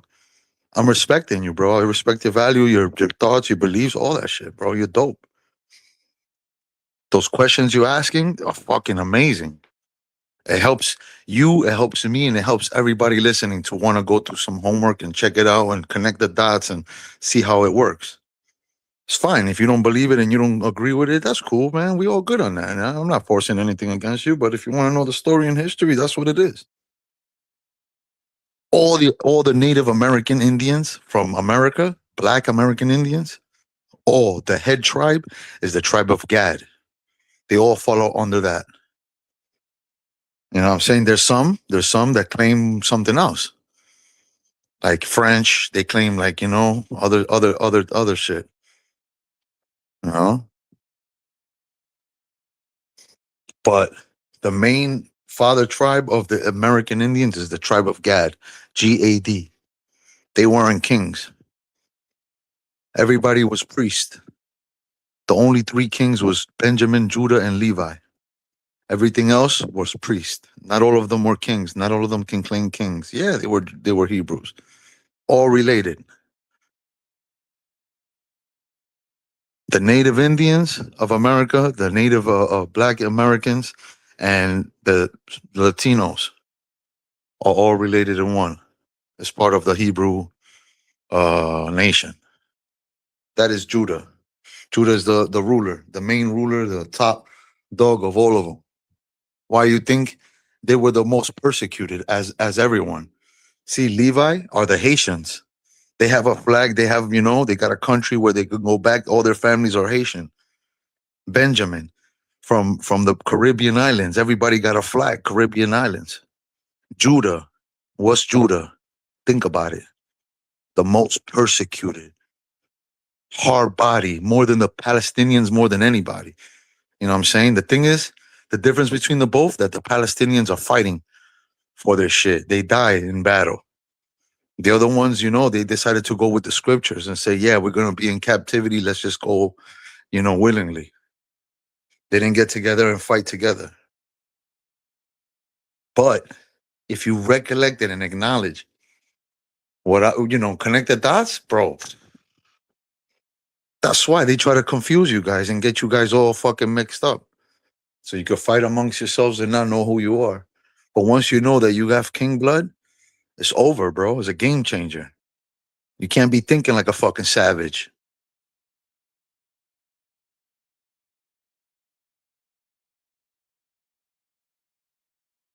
I ain't no king. I can never claim Judah. I follow Judah. You know what I'm saying? Now that I'm a Muslim, I follow Muhammad, the teachings, Quran, all that stuff, Allah, all that stuff. You know what I'm saying? But I'm gonna forever be a Hebrew. That's my bloodline. That's my lineage. That's my family.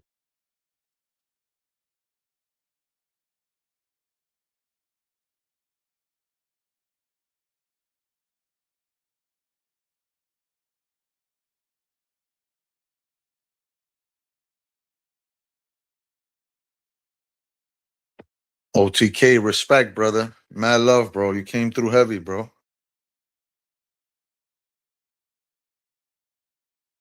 You came through in clutch, bro. You came through fucking hard body, bro. Like the woo. I know, man. It's hard to figure it out, and you know what I'm saying? And do your research. It's fucking hard, bro. They made it like that. They want it to be like that. So people can't figure it out and they'll be fucking lost. Like Truth Zone said, identity crisis. It's just hard. It's hardcore, bro.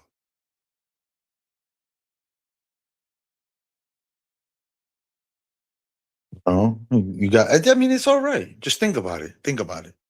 Imagine being a Hebrew and you're like repping Hotep and like, you know, ancient Kemet and like African shit, walking around. You know what I'm saying? But you really, you know, you. It's not your culture. It's not your style. It's not. I mean, you can learn it. Everybody can learn it. I can learn it. White man can learn it. A fucking devil worshiper can learn that shit. Don't mean anything. It doesn't make you Kemet. Just because you know it doesn't mean that that's what you are. Saying doesn't make you a Nubian just because you have the knowledge.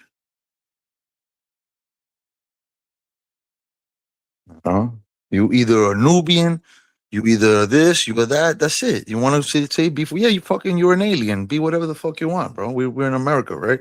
Let's be free and say we're whatever we are. Fuck it.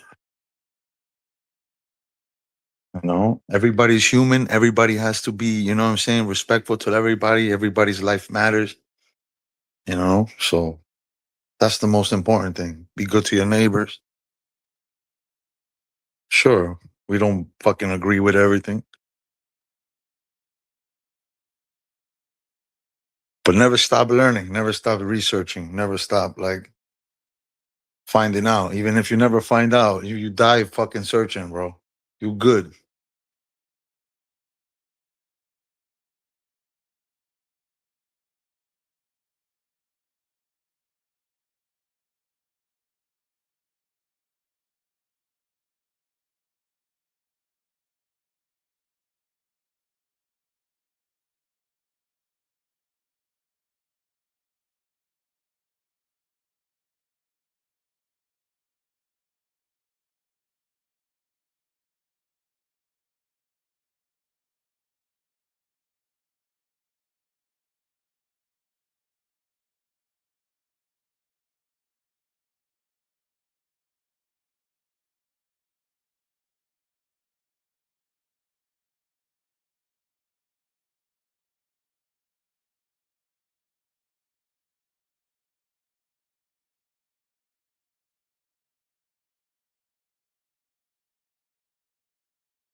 Anyways, bro, that was a fucking dope ass discussion. Once again, this shit is a dope build.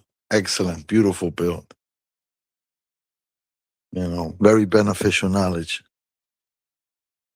As a matter of fact, we call it sacred knowledge. It's not just regular beneficial, regular knowledge. It's sacred knowledge. That's what's up.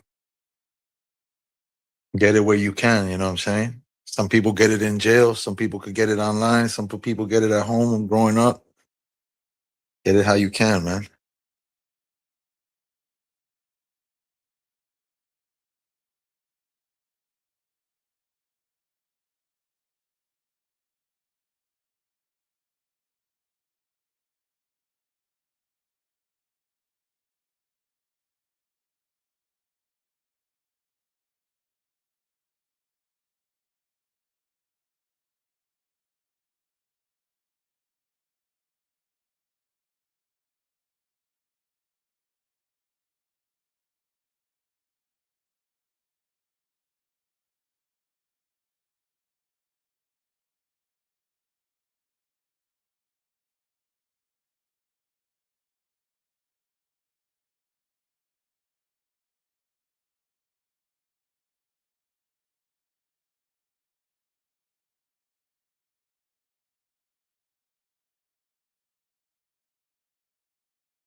Employees earn an average of over $23 an hour. Because sometimes a little extra goes a long way.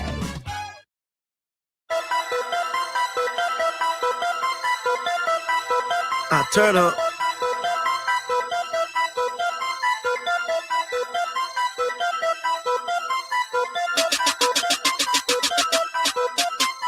First of the month, the trap been jumping like a goddess show. Strapped up, shout it goes on deck. Everywhere they gotta go. Long hair, super fine, she must be a goddess hoe. 2 mil for the deal, yeah, that's that new Bugatti flow. House look like a mini mall, driveway like a dealership. Niggas from our Galveston, they got them banana clips. Yellow gold, rolling white, yelling that Ferrari truck. Pulled up with my shirt off, I first 48 the parking lot. V-neck in my true zone, sipping on that tongue peak. Walking like the Mardi Gras, yeah, I'm like 100 deep, 100 deep, 100 bands. I done fucked 100 freaks. Understood you must be fucking and sucking and getting that cool with me. Let me see you represent your hood. Twist your fingers up, pistols in the club and we gon' bang. We don't give a fuck. Bottles of champagne, doing my thing. Time to celebrate. Haters looking mad, cross the room. Fucking let them hate. Fuck, boy, you a coward. Yeah. My shades 5 bands, my shoes about 1,000, my t-shirt 6 I'm standing on the couch. Purple flowers. Hey, fuck, boy, you a coward.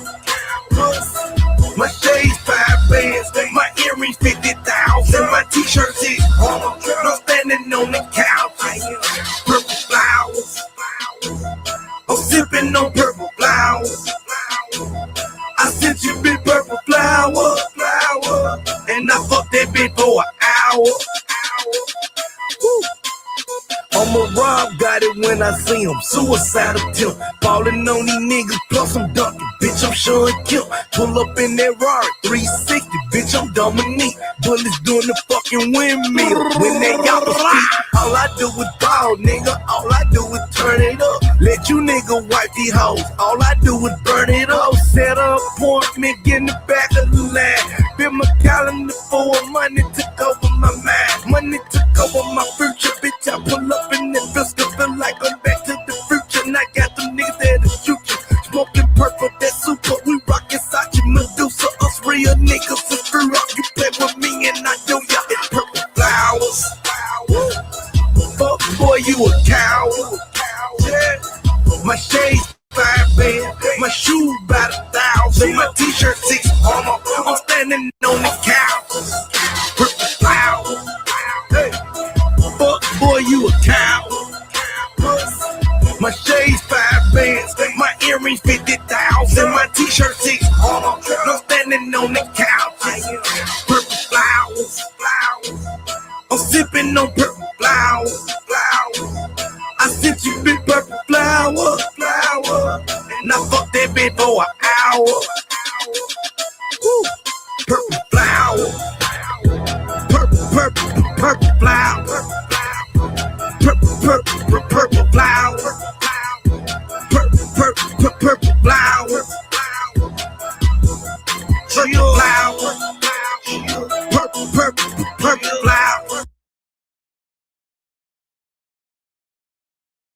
Wondering which tax bracket you fall into? Let's find out in this edition of Tax Tips by TurboTax.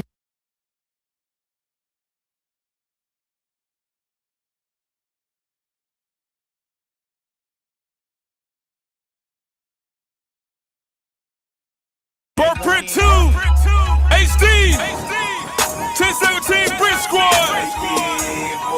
Who we do this for, Gucci? The shooters. The hood niggas, the goons. Let's go. Everybody look. Yo, how much get the bitches? Holiday season. Don't make the cookies. Hurt these suckers' feelings. Yo. Come check this crazy flow. I gotta go and do this show. Guess where it's Tokyo? Yo, damn Bridge Squad be burning dro. Drink for man and white for with me. I got catch the blow. Yo, your nose gon' grow just like Pinocchio.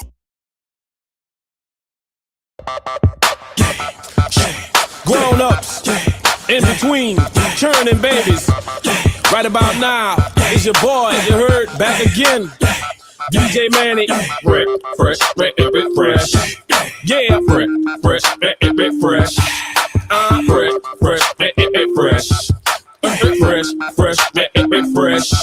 Go DJ, that's my DJ. Go DJ.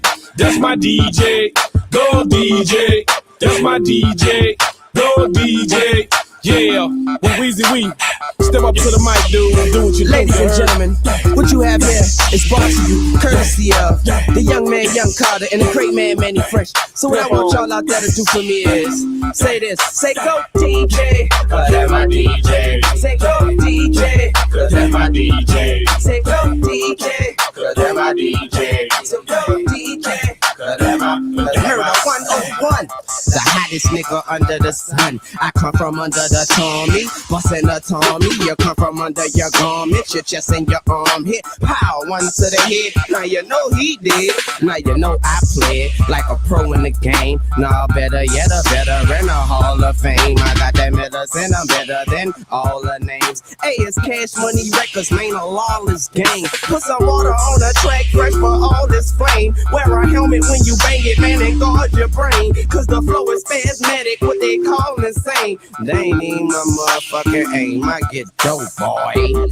you already know that pimpin' 18. I'm living young and show that Bentley. Stun on my paw, so you know that's in me. Got in my mentor, so don't go down with me. Oh, DJ, cause that's my DJ. Say go DJ, cause that's my DJ. This is the say go DJ, cause that's my DJ. Say go DJ, cause that's my DJ. These niggas is hilarious. DJ, cause that's my DJ. This is the car DJ, cause that's my DJ.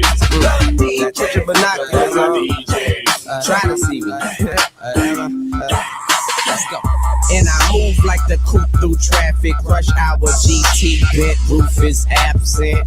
Your bitch present with the music blasting, and she keep asking how I shoot if it's plastic. I tell her you see if your boy run up. She sat back and cut the Carter back up for show. Hey Big Mike, they better step their authority up before they step to a soldier's son. I got army guns. You niggas never harming young. Fly wizzy, my opponent's done. I'm done talking. And I ain't just begun. I've been running my city like Diddy, you chump. I fly by you in a foreign whip on a throttle with a model bony bitch. Paraphony tips, her hair is long as shit to her thong and shit. Well, here we go, so hold on to this. Now let's go. Hold on, Mr. Blunt. So go. So go. This is the Carter DJ. Cause that's my DJ. That's my DJ. Manny Fresh. That's my DJ. These niggas so mad at me right now. Guess what? Birdman, put them niggas in a trash can. Leave them outside of your door. I'm your trash man. I'm steady lighting up the hash and riding in my bag. You will need a gas mask, man.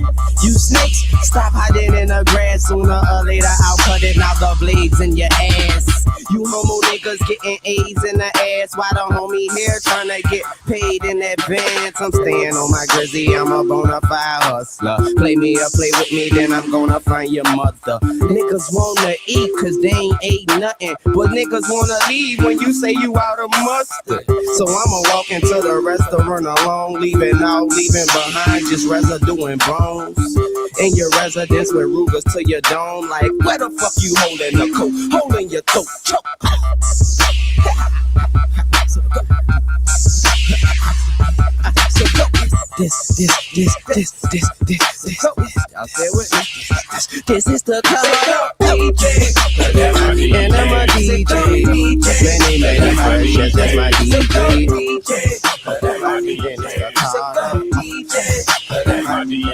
Come down fucking with me. You installed this? Even had a few screws left over. If it's important, it's not worth compromising. That's why with Farmers, you can get quality and savings. We are farmers. Bum, bum, bum, bum, bum, bum.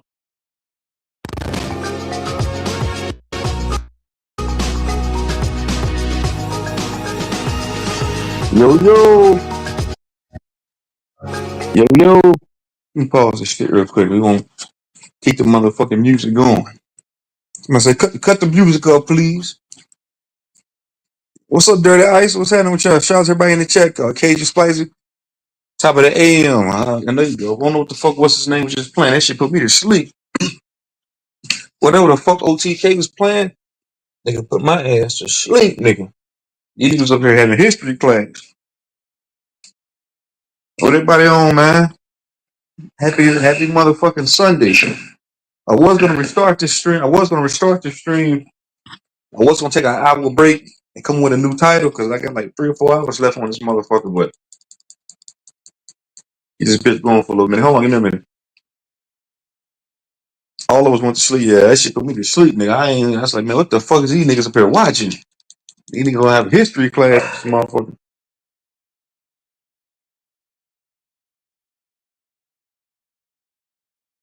Yeah, everybody went to sleep. Hey, Dirty Ice, nigga, that was some funny shit you put on your channel, nigga.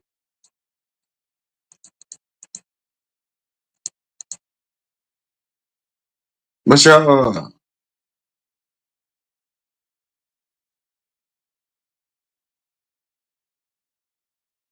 what's your niggas plans for today? Y'all parlaying today, man? What y'all doing today, man? I'm feeling more something.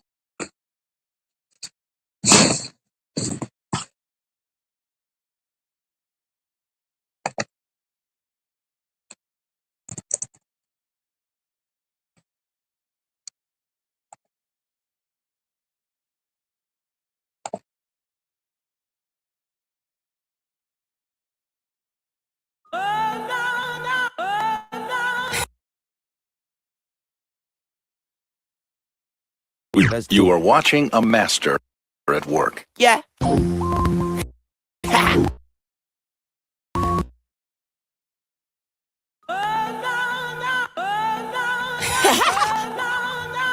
Cut the music up, please.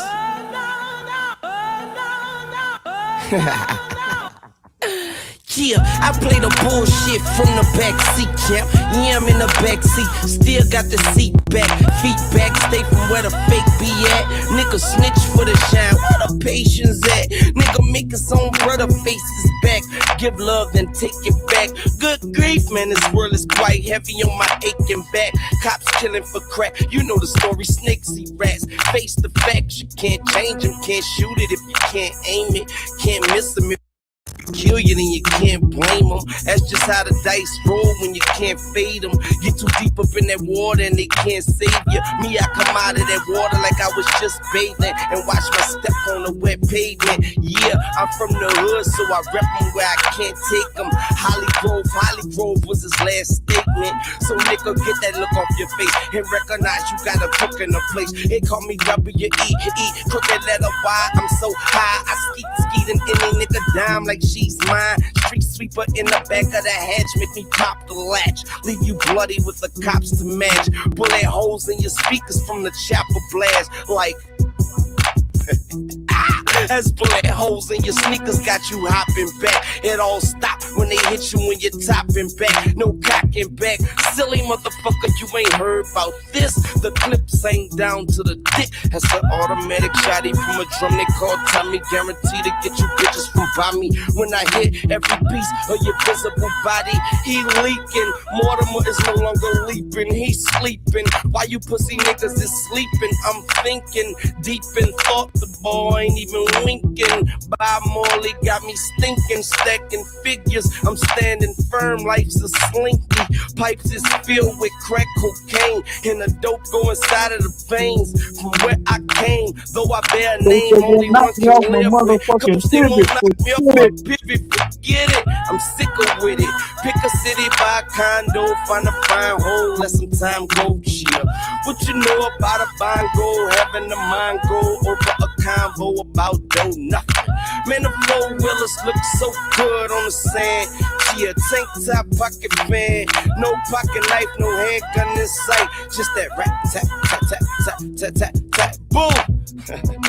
Tonight I might just boost my feature price, cause to each his own and the lights is bright. And I'm feeling like Mike at a Tyson fight. I'm from Seat the House, Big Mama's house. She told me to shoot you right after I knock you out, and he ain't getting up after them shots if you hit him in the right spot. Hold up, the beat might drop. Man, that shit bring back memories, man. Guys, that's the high school Wayne, nigga. That's that motherfucking high school Wayne, nigga.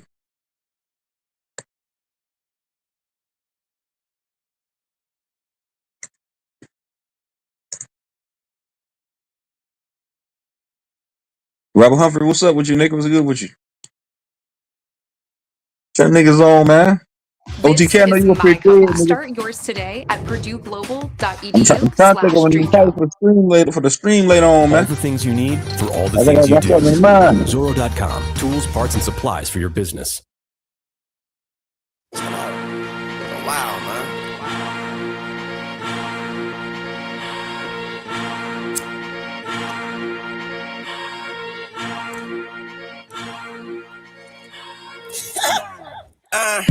Man, fuck them bitches and them hoes and them niggas pussies. Camel toes. I got some money on me and the weed nice. My shit won't ever stop. Suck my green light. Bitches call the phone. Murder's all she wrote. Nice fuck everybody. Like a Scorpio. Still running shit. I'm on my cardio. Boy, I'm going in like my water broke. Suicide note, suicide doors. I put in overtime like a tied score. Tinted windows, bitch, that mean mine yours. And the weed loud like a lion's roar. Staring to the eyes of forever. Hear no evil, see no evil. Helen Keller. No music on, rock it acapella, and I don't need a watch. The time is now or never. Tell my niggas love, I die behind this shit. A nigga counting money, you niggas counterfeit. Real nigga, proud of what I am. Young Money is an army, bitch, I'm Uncle Sam. Them hoes call me Tunchi, mama call me Toon. I left the bullshit in the waiting room, straight to the money, no shortcuts. Now watch me go retarded, yellow sharp bus. We do drive-bys, we do walk-ups, and bitch I be so high, I get starstruck. Meals in this bitch, he say fuck them hoes, and the jewelry bright like summer clothes. And I keep some bud like Rudy Huxtable. I body slam the beat, nigga Dusty Rose. I'm from Eagle Street, I go Hercules. I get on the beat, murder first degree. YMCMB, we don't give a fuck. You faker than some titties, you get titty fucked. This the best, worst feeling. And nigga, if I die a death worth living. This that textbook G shit. I've been in that water, but I never been seasick. Yeah, knock me, I knock your face off. Life's a crazy bitch. Grace Jones, mind of a genius with a heart of stone. Yeah, C4, Mr. Carter's home.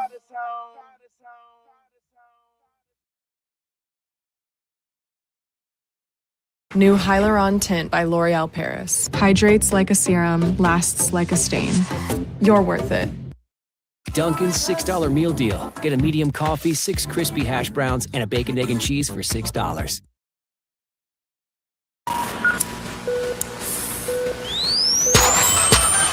Faded off the cush, I'm gone. Only 2 years old when daddy used to bring them hookers home. Looking like my grandma, my niggas got that ammo. We Jackson and then light up the L.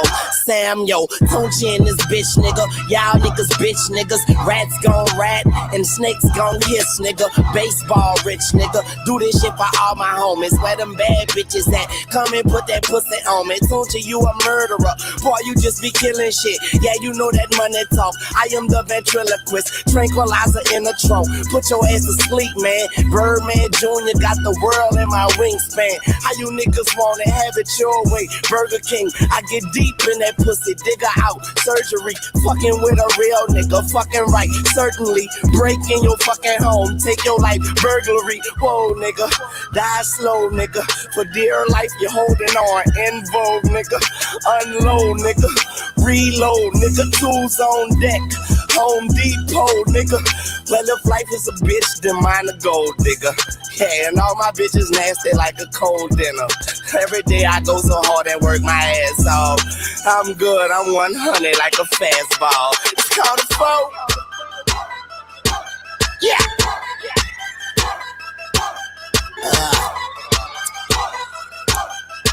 I got it back in, man. Yeah. We get fucked, y'all money.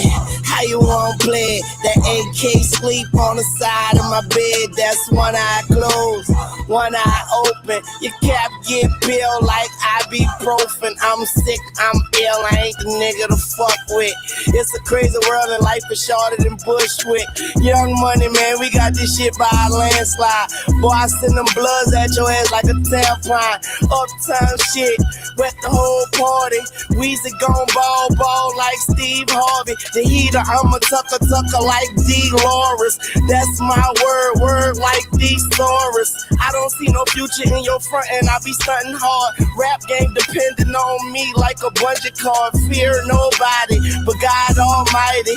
Shoot that motherfucker till I get arthritis. I'm a beast, I'm a ass, I'm ahead of my class. I'm a diamond in the rough like a baby in the trash. I don't talk it, I live it. I paint a picture vivid. And them pistols popping like they sitting in a skillet. I go so hard, go so mean. I'm so New Orleans, told the judge I couldn't budge. It was him or me. Forget the bullshit and remember me.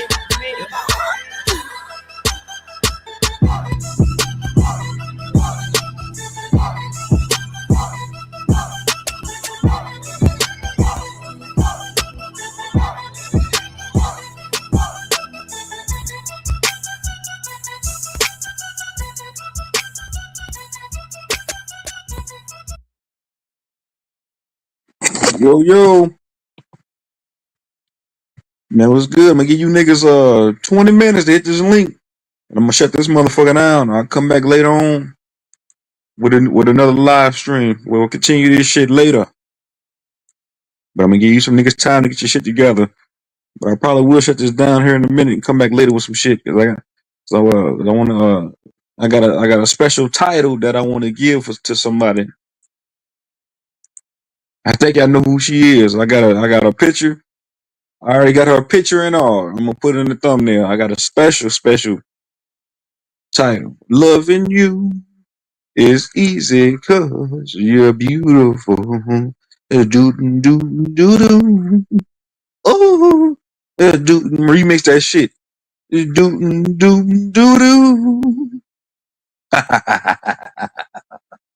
Yeah, I got a special title. A so-called thumbnail. I got made up for somebody. I think y'all know who this lady is. She might even like the motherfucking thumbnail, man.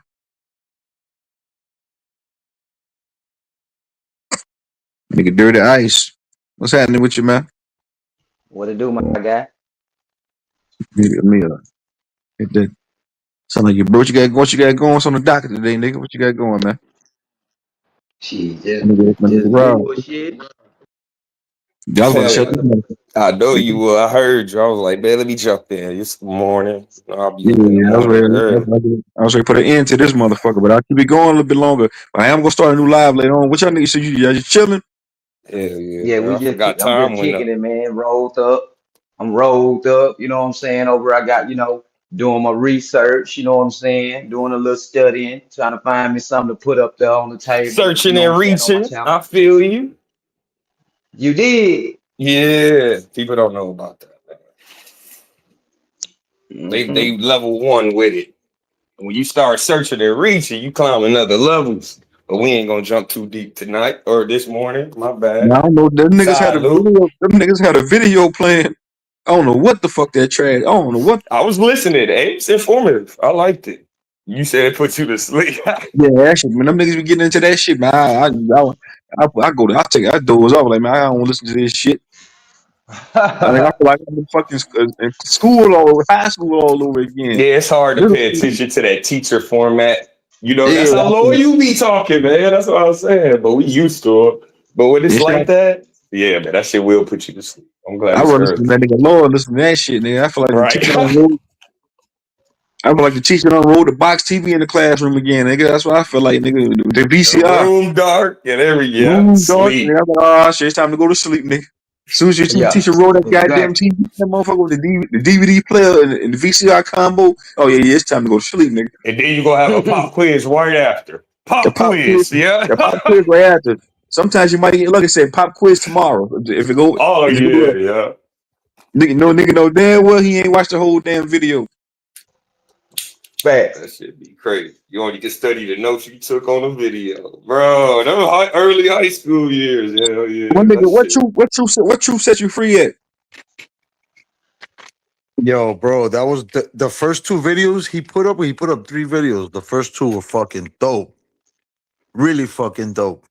They were going back and forth with Afro, but at the end, to real shit, nobody lost. Everybody learned. Everybody came out learning something new, bro. It was really fucking exclusive. It was a story about how early Americans, how Islam was here a long time ago, you know, because of the slave trade and shit like that. Some real dope shit. And the second one, it was about the first one of the first free slaves, named Yarrow Muhammad, who was a Fulani American from the New York battalion. You know, it was a white battalion. You know, they were all white, but he was a Afghani. You know, and they mistaked him for being this is the no, that's not Yarrow. That's somebody else named Yarrow was the first oh yeah.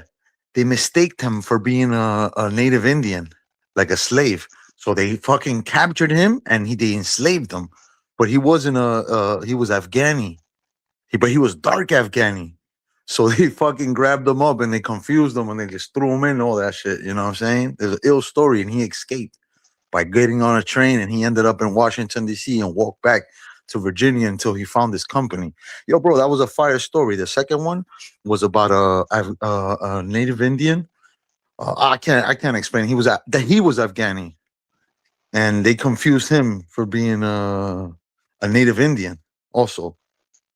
And yeah, that was dope. But the third one was about eugenics, how like the European was using, you know, the Hebrews and the Africans and fucking doing experiments on them. Hey, can I just throw something out there, bro? Isn't sure. it wild and obscure and so obscene that if humans, regardless of nation, nationality, or race, been here for so long, but when we come to the developmental stages of society, we don't know who the fuck who's who. That's true. Ain't that crazy? Think about it. Because when you were saying that, bro, I just thought, I'm like, how the fuck we been here for millions of years? For sure. It don't matter how much we mixed or whatever the case may be. We come into the the advancement of human society, and we don't even know who the fuck we are. That's true. And I ain't even talking about an individual on a macro, on a micro, on a macro as well. Remember, they said they said we were Neanderthal. Remember that shit, the first man and all that shit. But then we realized we learned that there was civilizations before that. Right, bro. It was civilization. Look, I don't think we were the first human society to live. Of course not. There were 4 different humans. No, I mean, like, look, I gotta make sure they get into it. Everybody, let's get into it. Let's get into it. I'm talking about before human. Look, bro. Hold on, Robert Humphrey. Everybody in the chat, put a 1 in the chat so I can know y'all niggas are still woke out that motherfucker. You niggas ain't sleep. Everybody put 1s in the chat if you niggas still rocking. Go ahead, y'all gotta go ahead. Word, there's like 50 dudes out there. Look, bro. You see how we've been? If we go back, okay, let's say if we go all the way back at Adam and Eve is true, right? And say that's the first human starting point. I say there's ones that started before that. Okay, that's fine. You see what I'm saying? But were they humans? Some form or some type of. Nah. I mean, we only can guesstimate, but they had to be some type in 1 head, 2 arms, 2 legs type of eating. Like, you see what I'm saying? Well, you tell me, what do you think? Because look, bro, for us to be so confused, look, think about it. Yes, because that's how the system made it, to confuse everybody. Bro, the system was confused. No, it's deeper than that. This system was confused when it was in self-development. to steal the royalty. We connected to the They burned the book. cosmos, man. They burned I to know burn that. the history. They wanted to burn the history Yeah, so you could be we might confused. not be They we were might not be from confused. this Look, planet. bro, they We was might not be from this destroying motherfucking as they planet. were figuring out themselves. That's That's what what I I'm mean trying to about tell the you. confusion. That's what I'm trying to tell you because they was trying to steal the royalties. Exactly. Look, That's what I'm trying to tell you. Remember, yeah. Nebuchadnezzar came through and destroyed everything. He's the one who destroyed all the information and burned all the books. Rewrote all history. You have to remember this shit. And even then, we found out that he did, and we still can pull up what he burned. He burned all knowledge, every single thing, every single book, You in ain't every hearing me though. single And library. let me tell you, and that information that he burned is still accessible today. Thank you to the Muslims. I appreciate that, brother. Good answer.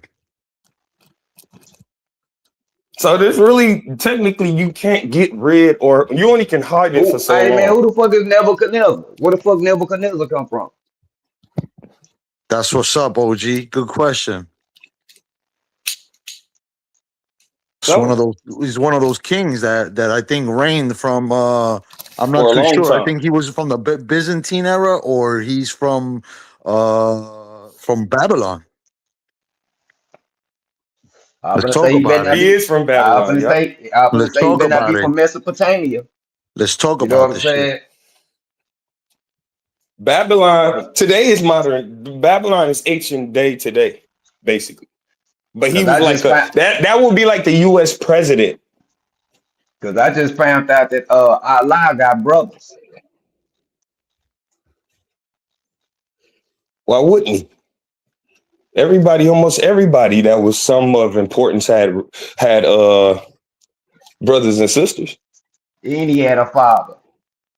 You know what I'm saying? So how can Allah, you know what I'm saying? So how can Allah be the supreme God if he had a father and brothers? Think about that. You know what? I never heard that shit in my life. You know what I'm saying? But that's your burden. You got to look for that answer. Man, I'm just saying, I know that Damn, who is the dropped that? answer. The answer is in the question. All right, now do me a favor. Bring the resources. Bring all the references out. Throw it on the table. Let's clear it out. Let's talk like men. The Itra Hasis. Man, I wish I had my homeboy here. He from Let's talk like men. I Yemen. don't want to hear. I don't like emotions. I don't want to hear opinions. He'll give it to You you want to straight bring. You up. want to bring the And he facts. speak I perfect want to see the English. references. Throw the facts. Put the proof on the table. Let's talk like men. Right. Yeah, it's called the Itra, the ITTRA HASIS. The Itra Hasis. It's when Allah spoke his first words ever. And his first words ever was war against his father.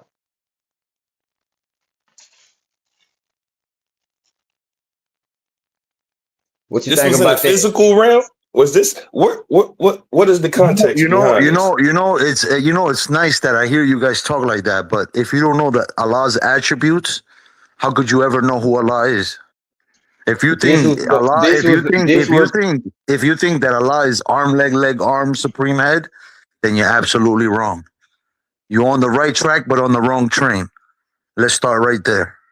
Allah to them is the supreme God because Allah was a powerful God that One of the overcame some shit. attributes You know what I'm is saying? creator. One of You the feel me? attributes is Listen to creator. what I'm saying. Yeah, I listen to Ishmael, brother everything you're Ishmael. saying. I listen, but it's not truth.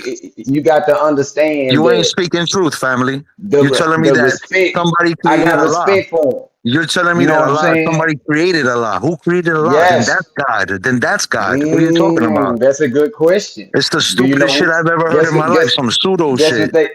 Guess who they say his father That's the is? worst pseudo shit I've ever heard in my life. You have to have the attributes of Allah to know Guess who who they say Allah is. his father You is? can't just talk about Allah without knowing his attributes. This is really stupid. Enlil is his father. You're gonna talk about Allah without knowing his attributes? It's very ignorant, my brother. I'm sorry to Damn, say now that's that. definitely new to me. He said Yeah, that's Enlil. pseudo. That's some pseudo shit. Enlil is Allah's father. Yes. Allah, his first words ever spoken was in the Atra Hasis. You know what I'm saying? And he rebelled against his father, which was in Leah. And he waged war against the old guy. That nigga said, "I You wish know what my I'm boy saying? was here." You think your boy would help you? Hey, he told, hey, see, he wasn't no joke. Oh, I You was know the what one I'm that said that. I said that. No, he from Yemen, man, and he speak perfect Yeah, that English. shit is He's funny as Muslim, hell. and That's he'll give us. okay. That's all right. He I don't read care. that shit. He That's read good that for him, shit, and bro. he'll That's good pull for it. him. That's good for him. Not siding with either one of you. I'm just listening because I ain't too Yo, familiar you know with it. what's I cool? just You know got what's into Nah, cool? it. That you guys I'm just just, saying it. The You Quran you explain it like if you know. myself. That's I'm just beautiful, bro. I like that. I I'm like that. I like re-reviewing it. that. That energy. That energy is beautiful. You're spinning it like you actually got fucking proof and knowledge of it. But it's all good, brother. I ain't gonna go back It's and forth the with you. it's the Say it's whatever the you want act to say. it's the actual Hasis. Yeah, It's you know what I'm if you saying? don't know the I attributes, ain't if you trying to don't but know the I'm not trying to attributes, if you don't know the attributes, how am I gonna go back and forth with you? And I'm I'm not saying that trying ain't to, knowledge. That ain't knowledge, my nigga. I'm not trying to clash with you or nothing, my brother. Nah, I You don't know, give I'm a just fuck. saying. I don't care, bro. This It's just knowledge. Knowledge, you have to have proof. this You is can't just speak it. information. It's This is bullshit information. information That's just some bull. Oh shit! from God damn! What the hell? Mesopotamia. What the hell? You woke me up, motherfucker. Yeah, this shit here come from Mesopotamia, man. This is where Yeah. Allah Hey, first. what This is where humbling at? Allah first word was spoken. Yeah, because you Mesopotamian, right? Humbling. I got something for you, No, I'm humbling. not. I just love knowledge, bro. I told you what I said y'all was gonna do, humbling. This is you right here, humbling. You lying? Let me see. See, we got a motherfucking head. You got our head. Let me see. Oh shit. Check, Mike. Check. Humbling. This is you right here. Being chased by one of my Yeah, hoes. One of my big white hoes for that pie you got. Oh yeah, shit. we got your motherfucking Well, ass she got on. what she wanted. The teeth white. You may have knowledge of self, I but you need ain't. one of them nigga pies. She done made the best nigga pie I done never tasted. Let me get that. She got the white lady chasing. That's what it looked like. Damn, true, you crazy. Hey Ishmael, you need that in the back. You want me to drop that for you in the back?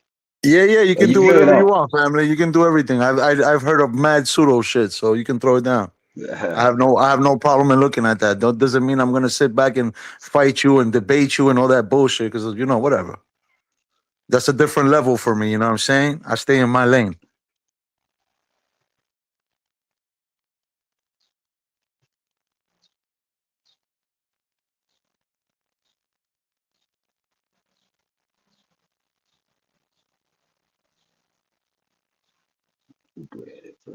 Hey, you know one thing the Quran taught me that I've learned, not directly but indirectly, about how the negative energy, or AKA like energy itself, when I'm talking about like in the physical reality, stays on the ends of the body, on the above the surface of the skin.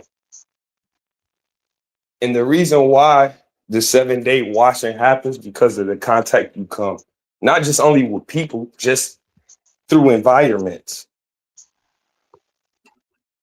Do y'all find that interesting?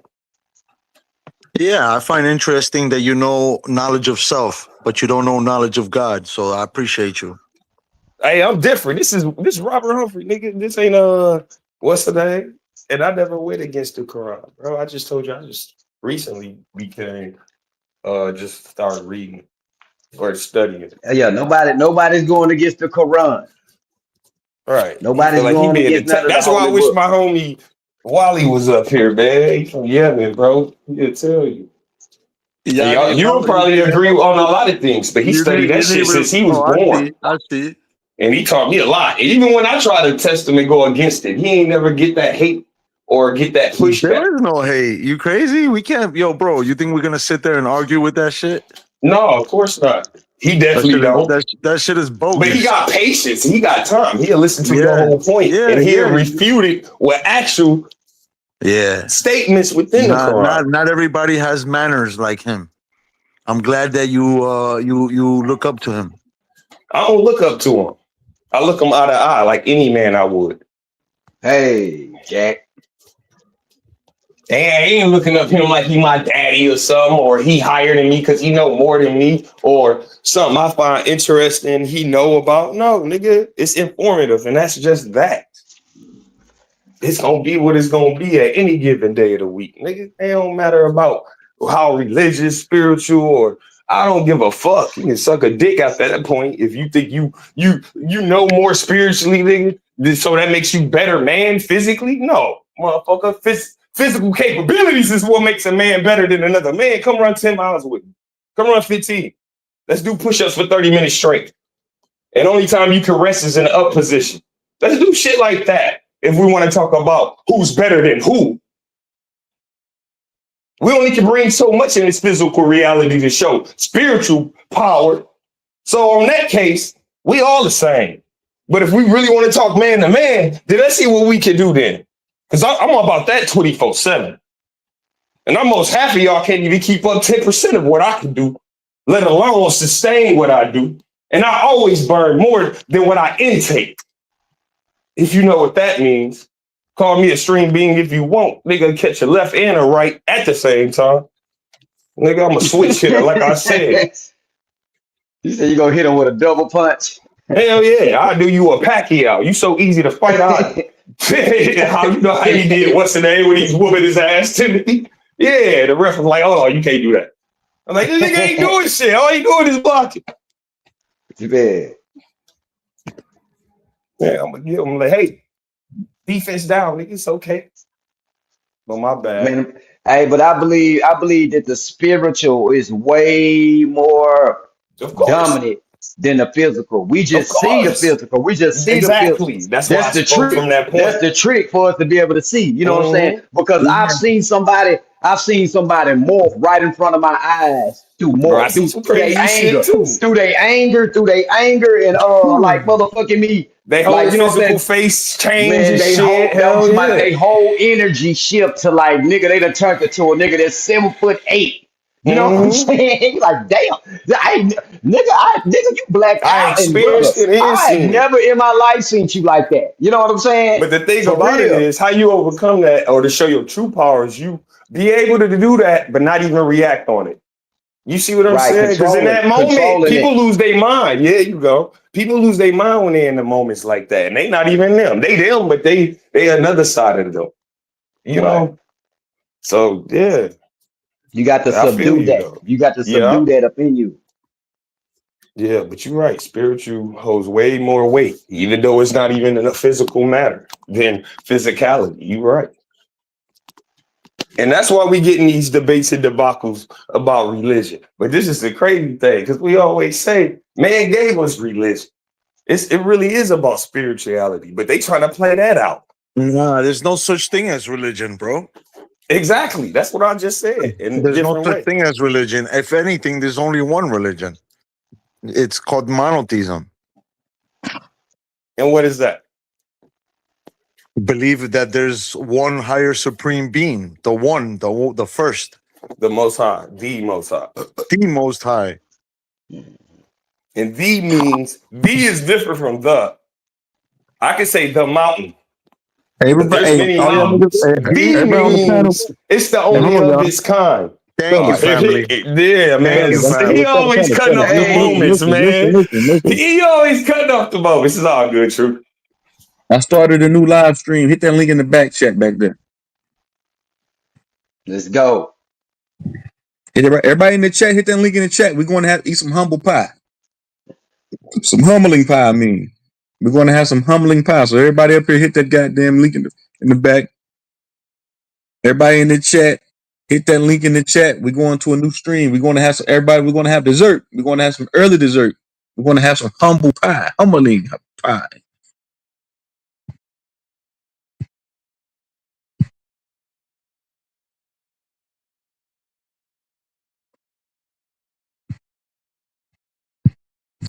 Hey,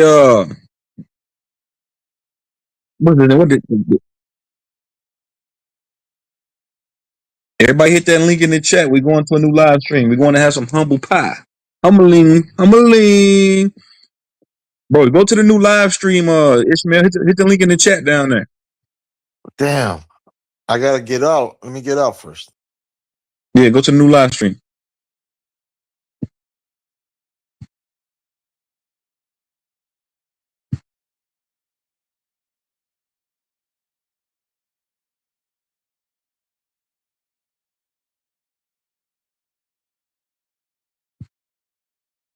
Everybody hit that link in the chat. We going to the new stream. We out of here. You're gonna have some humble pie. We out this bitch. Last call for alcohol, motherfucker.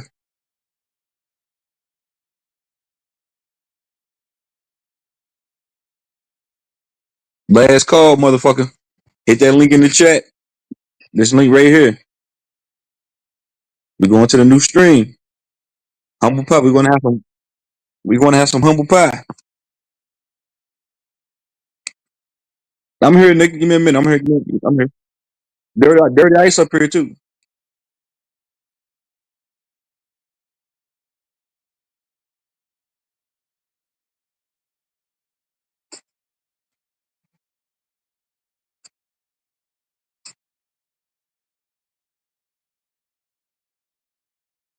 Everybody hit that link in the chat. Hit that link in the chat.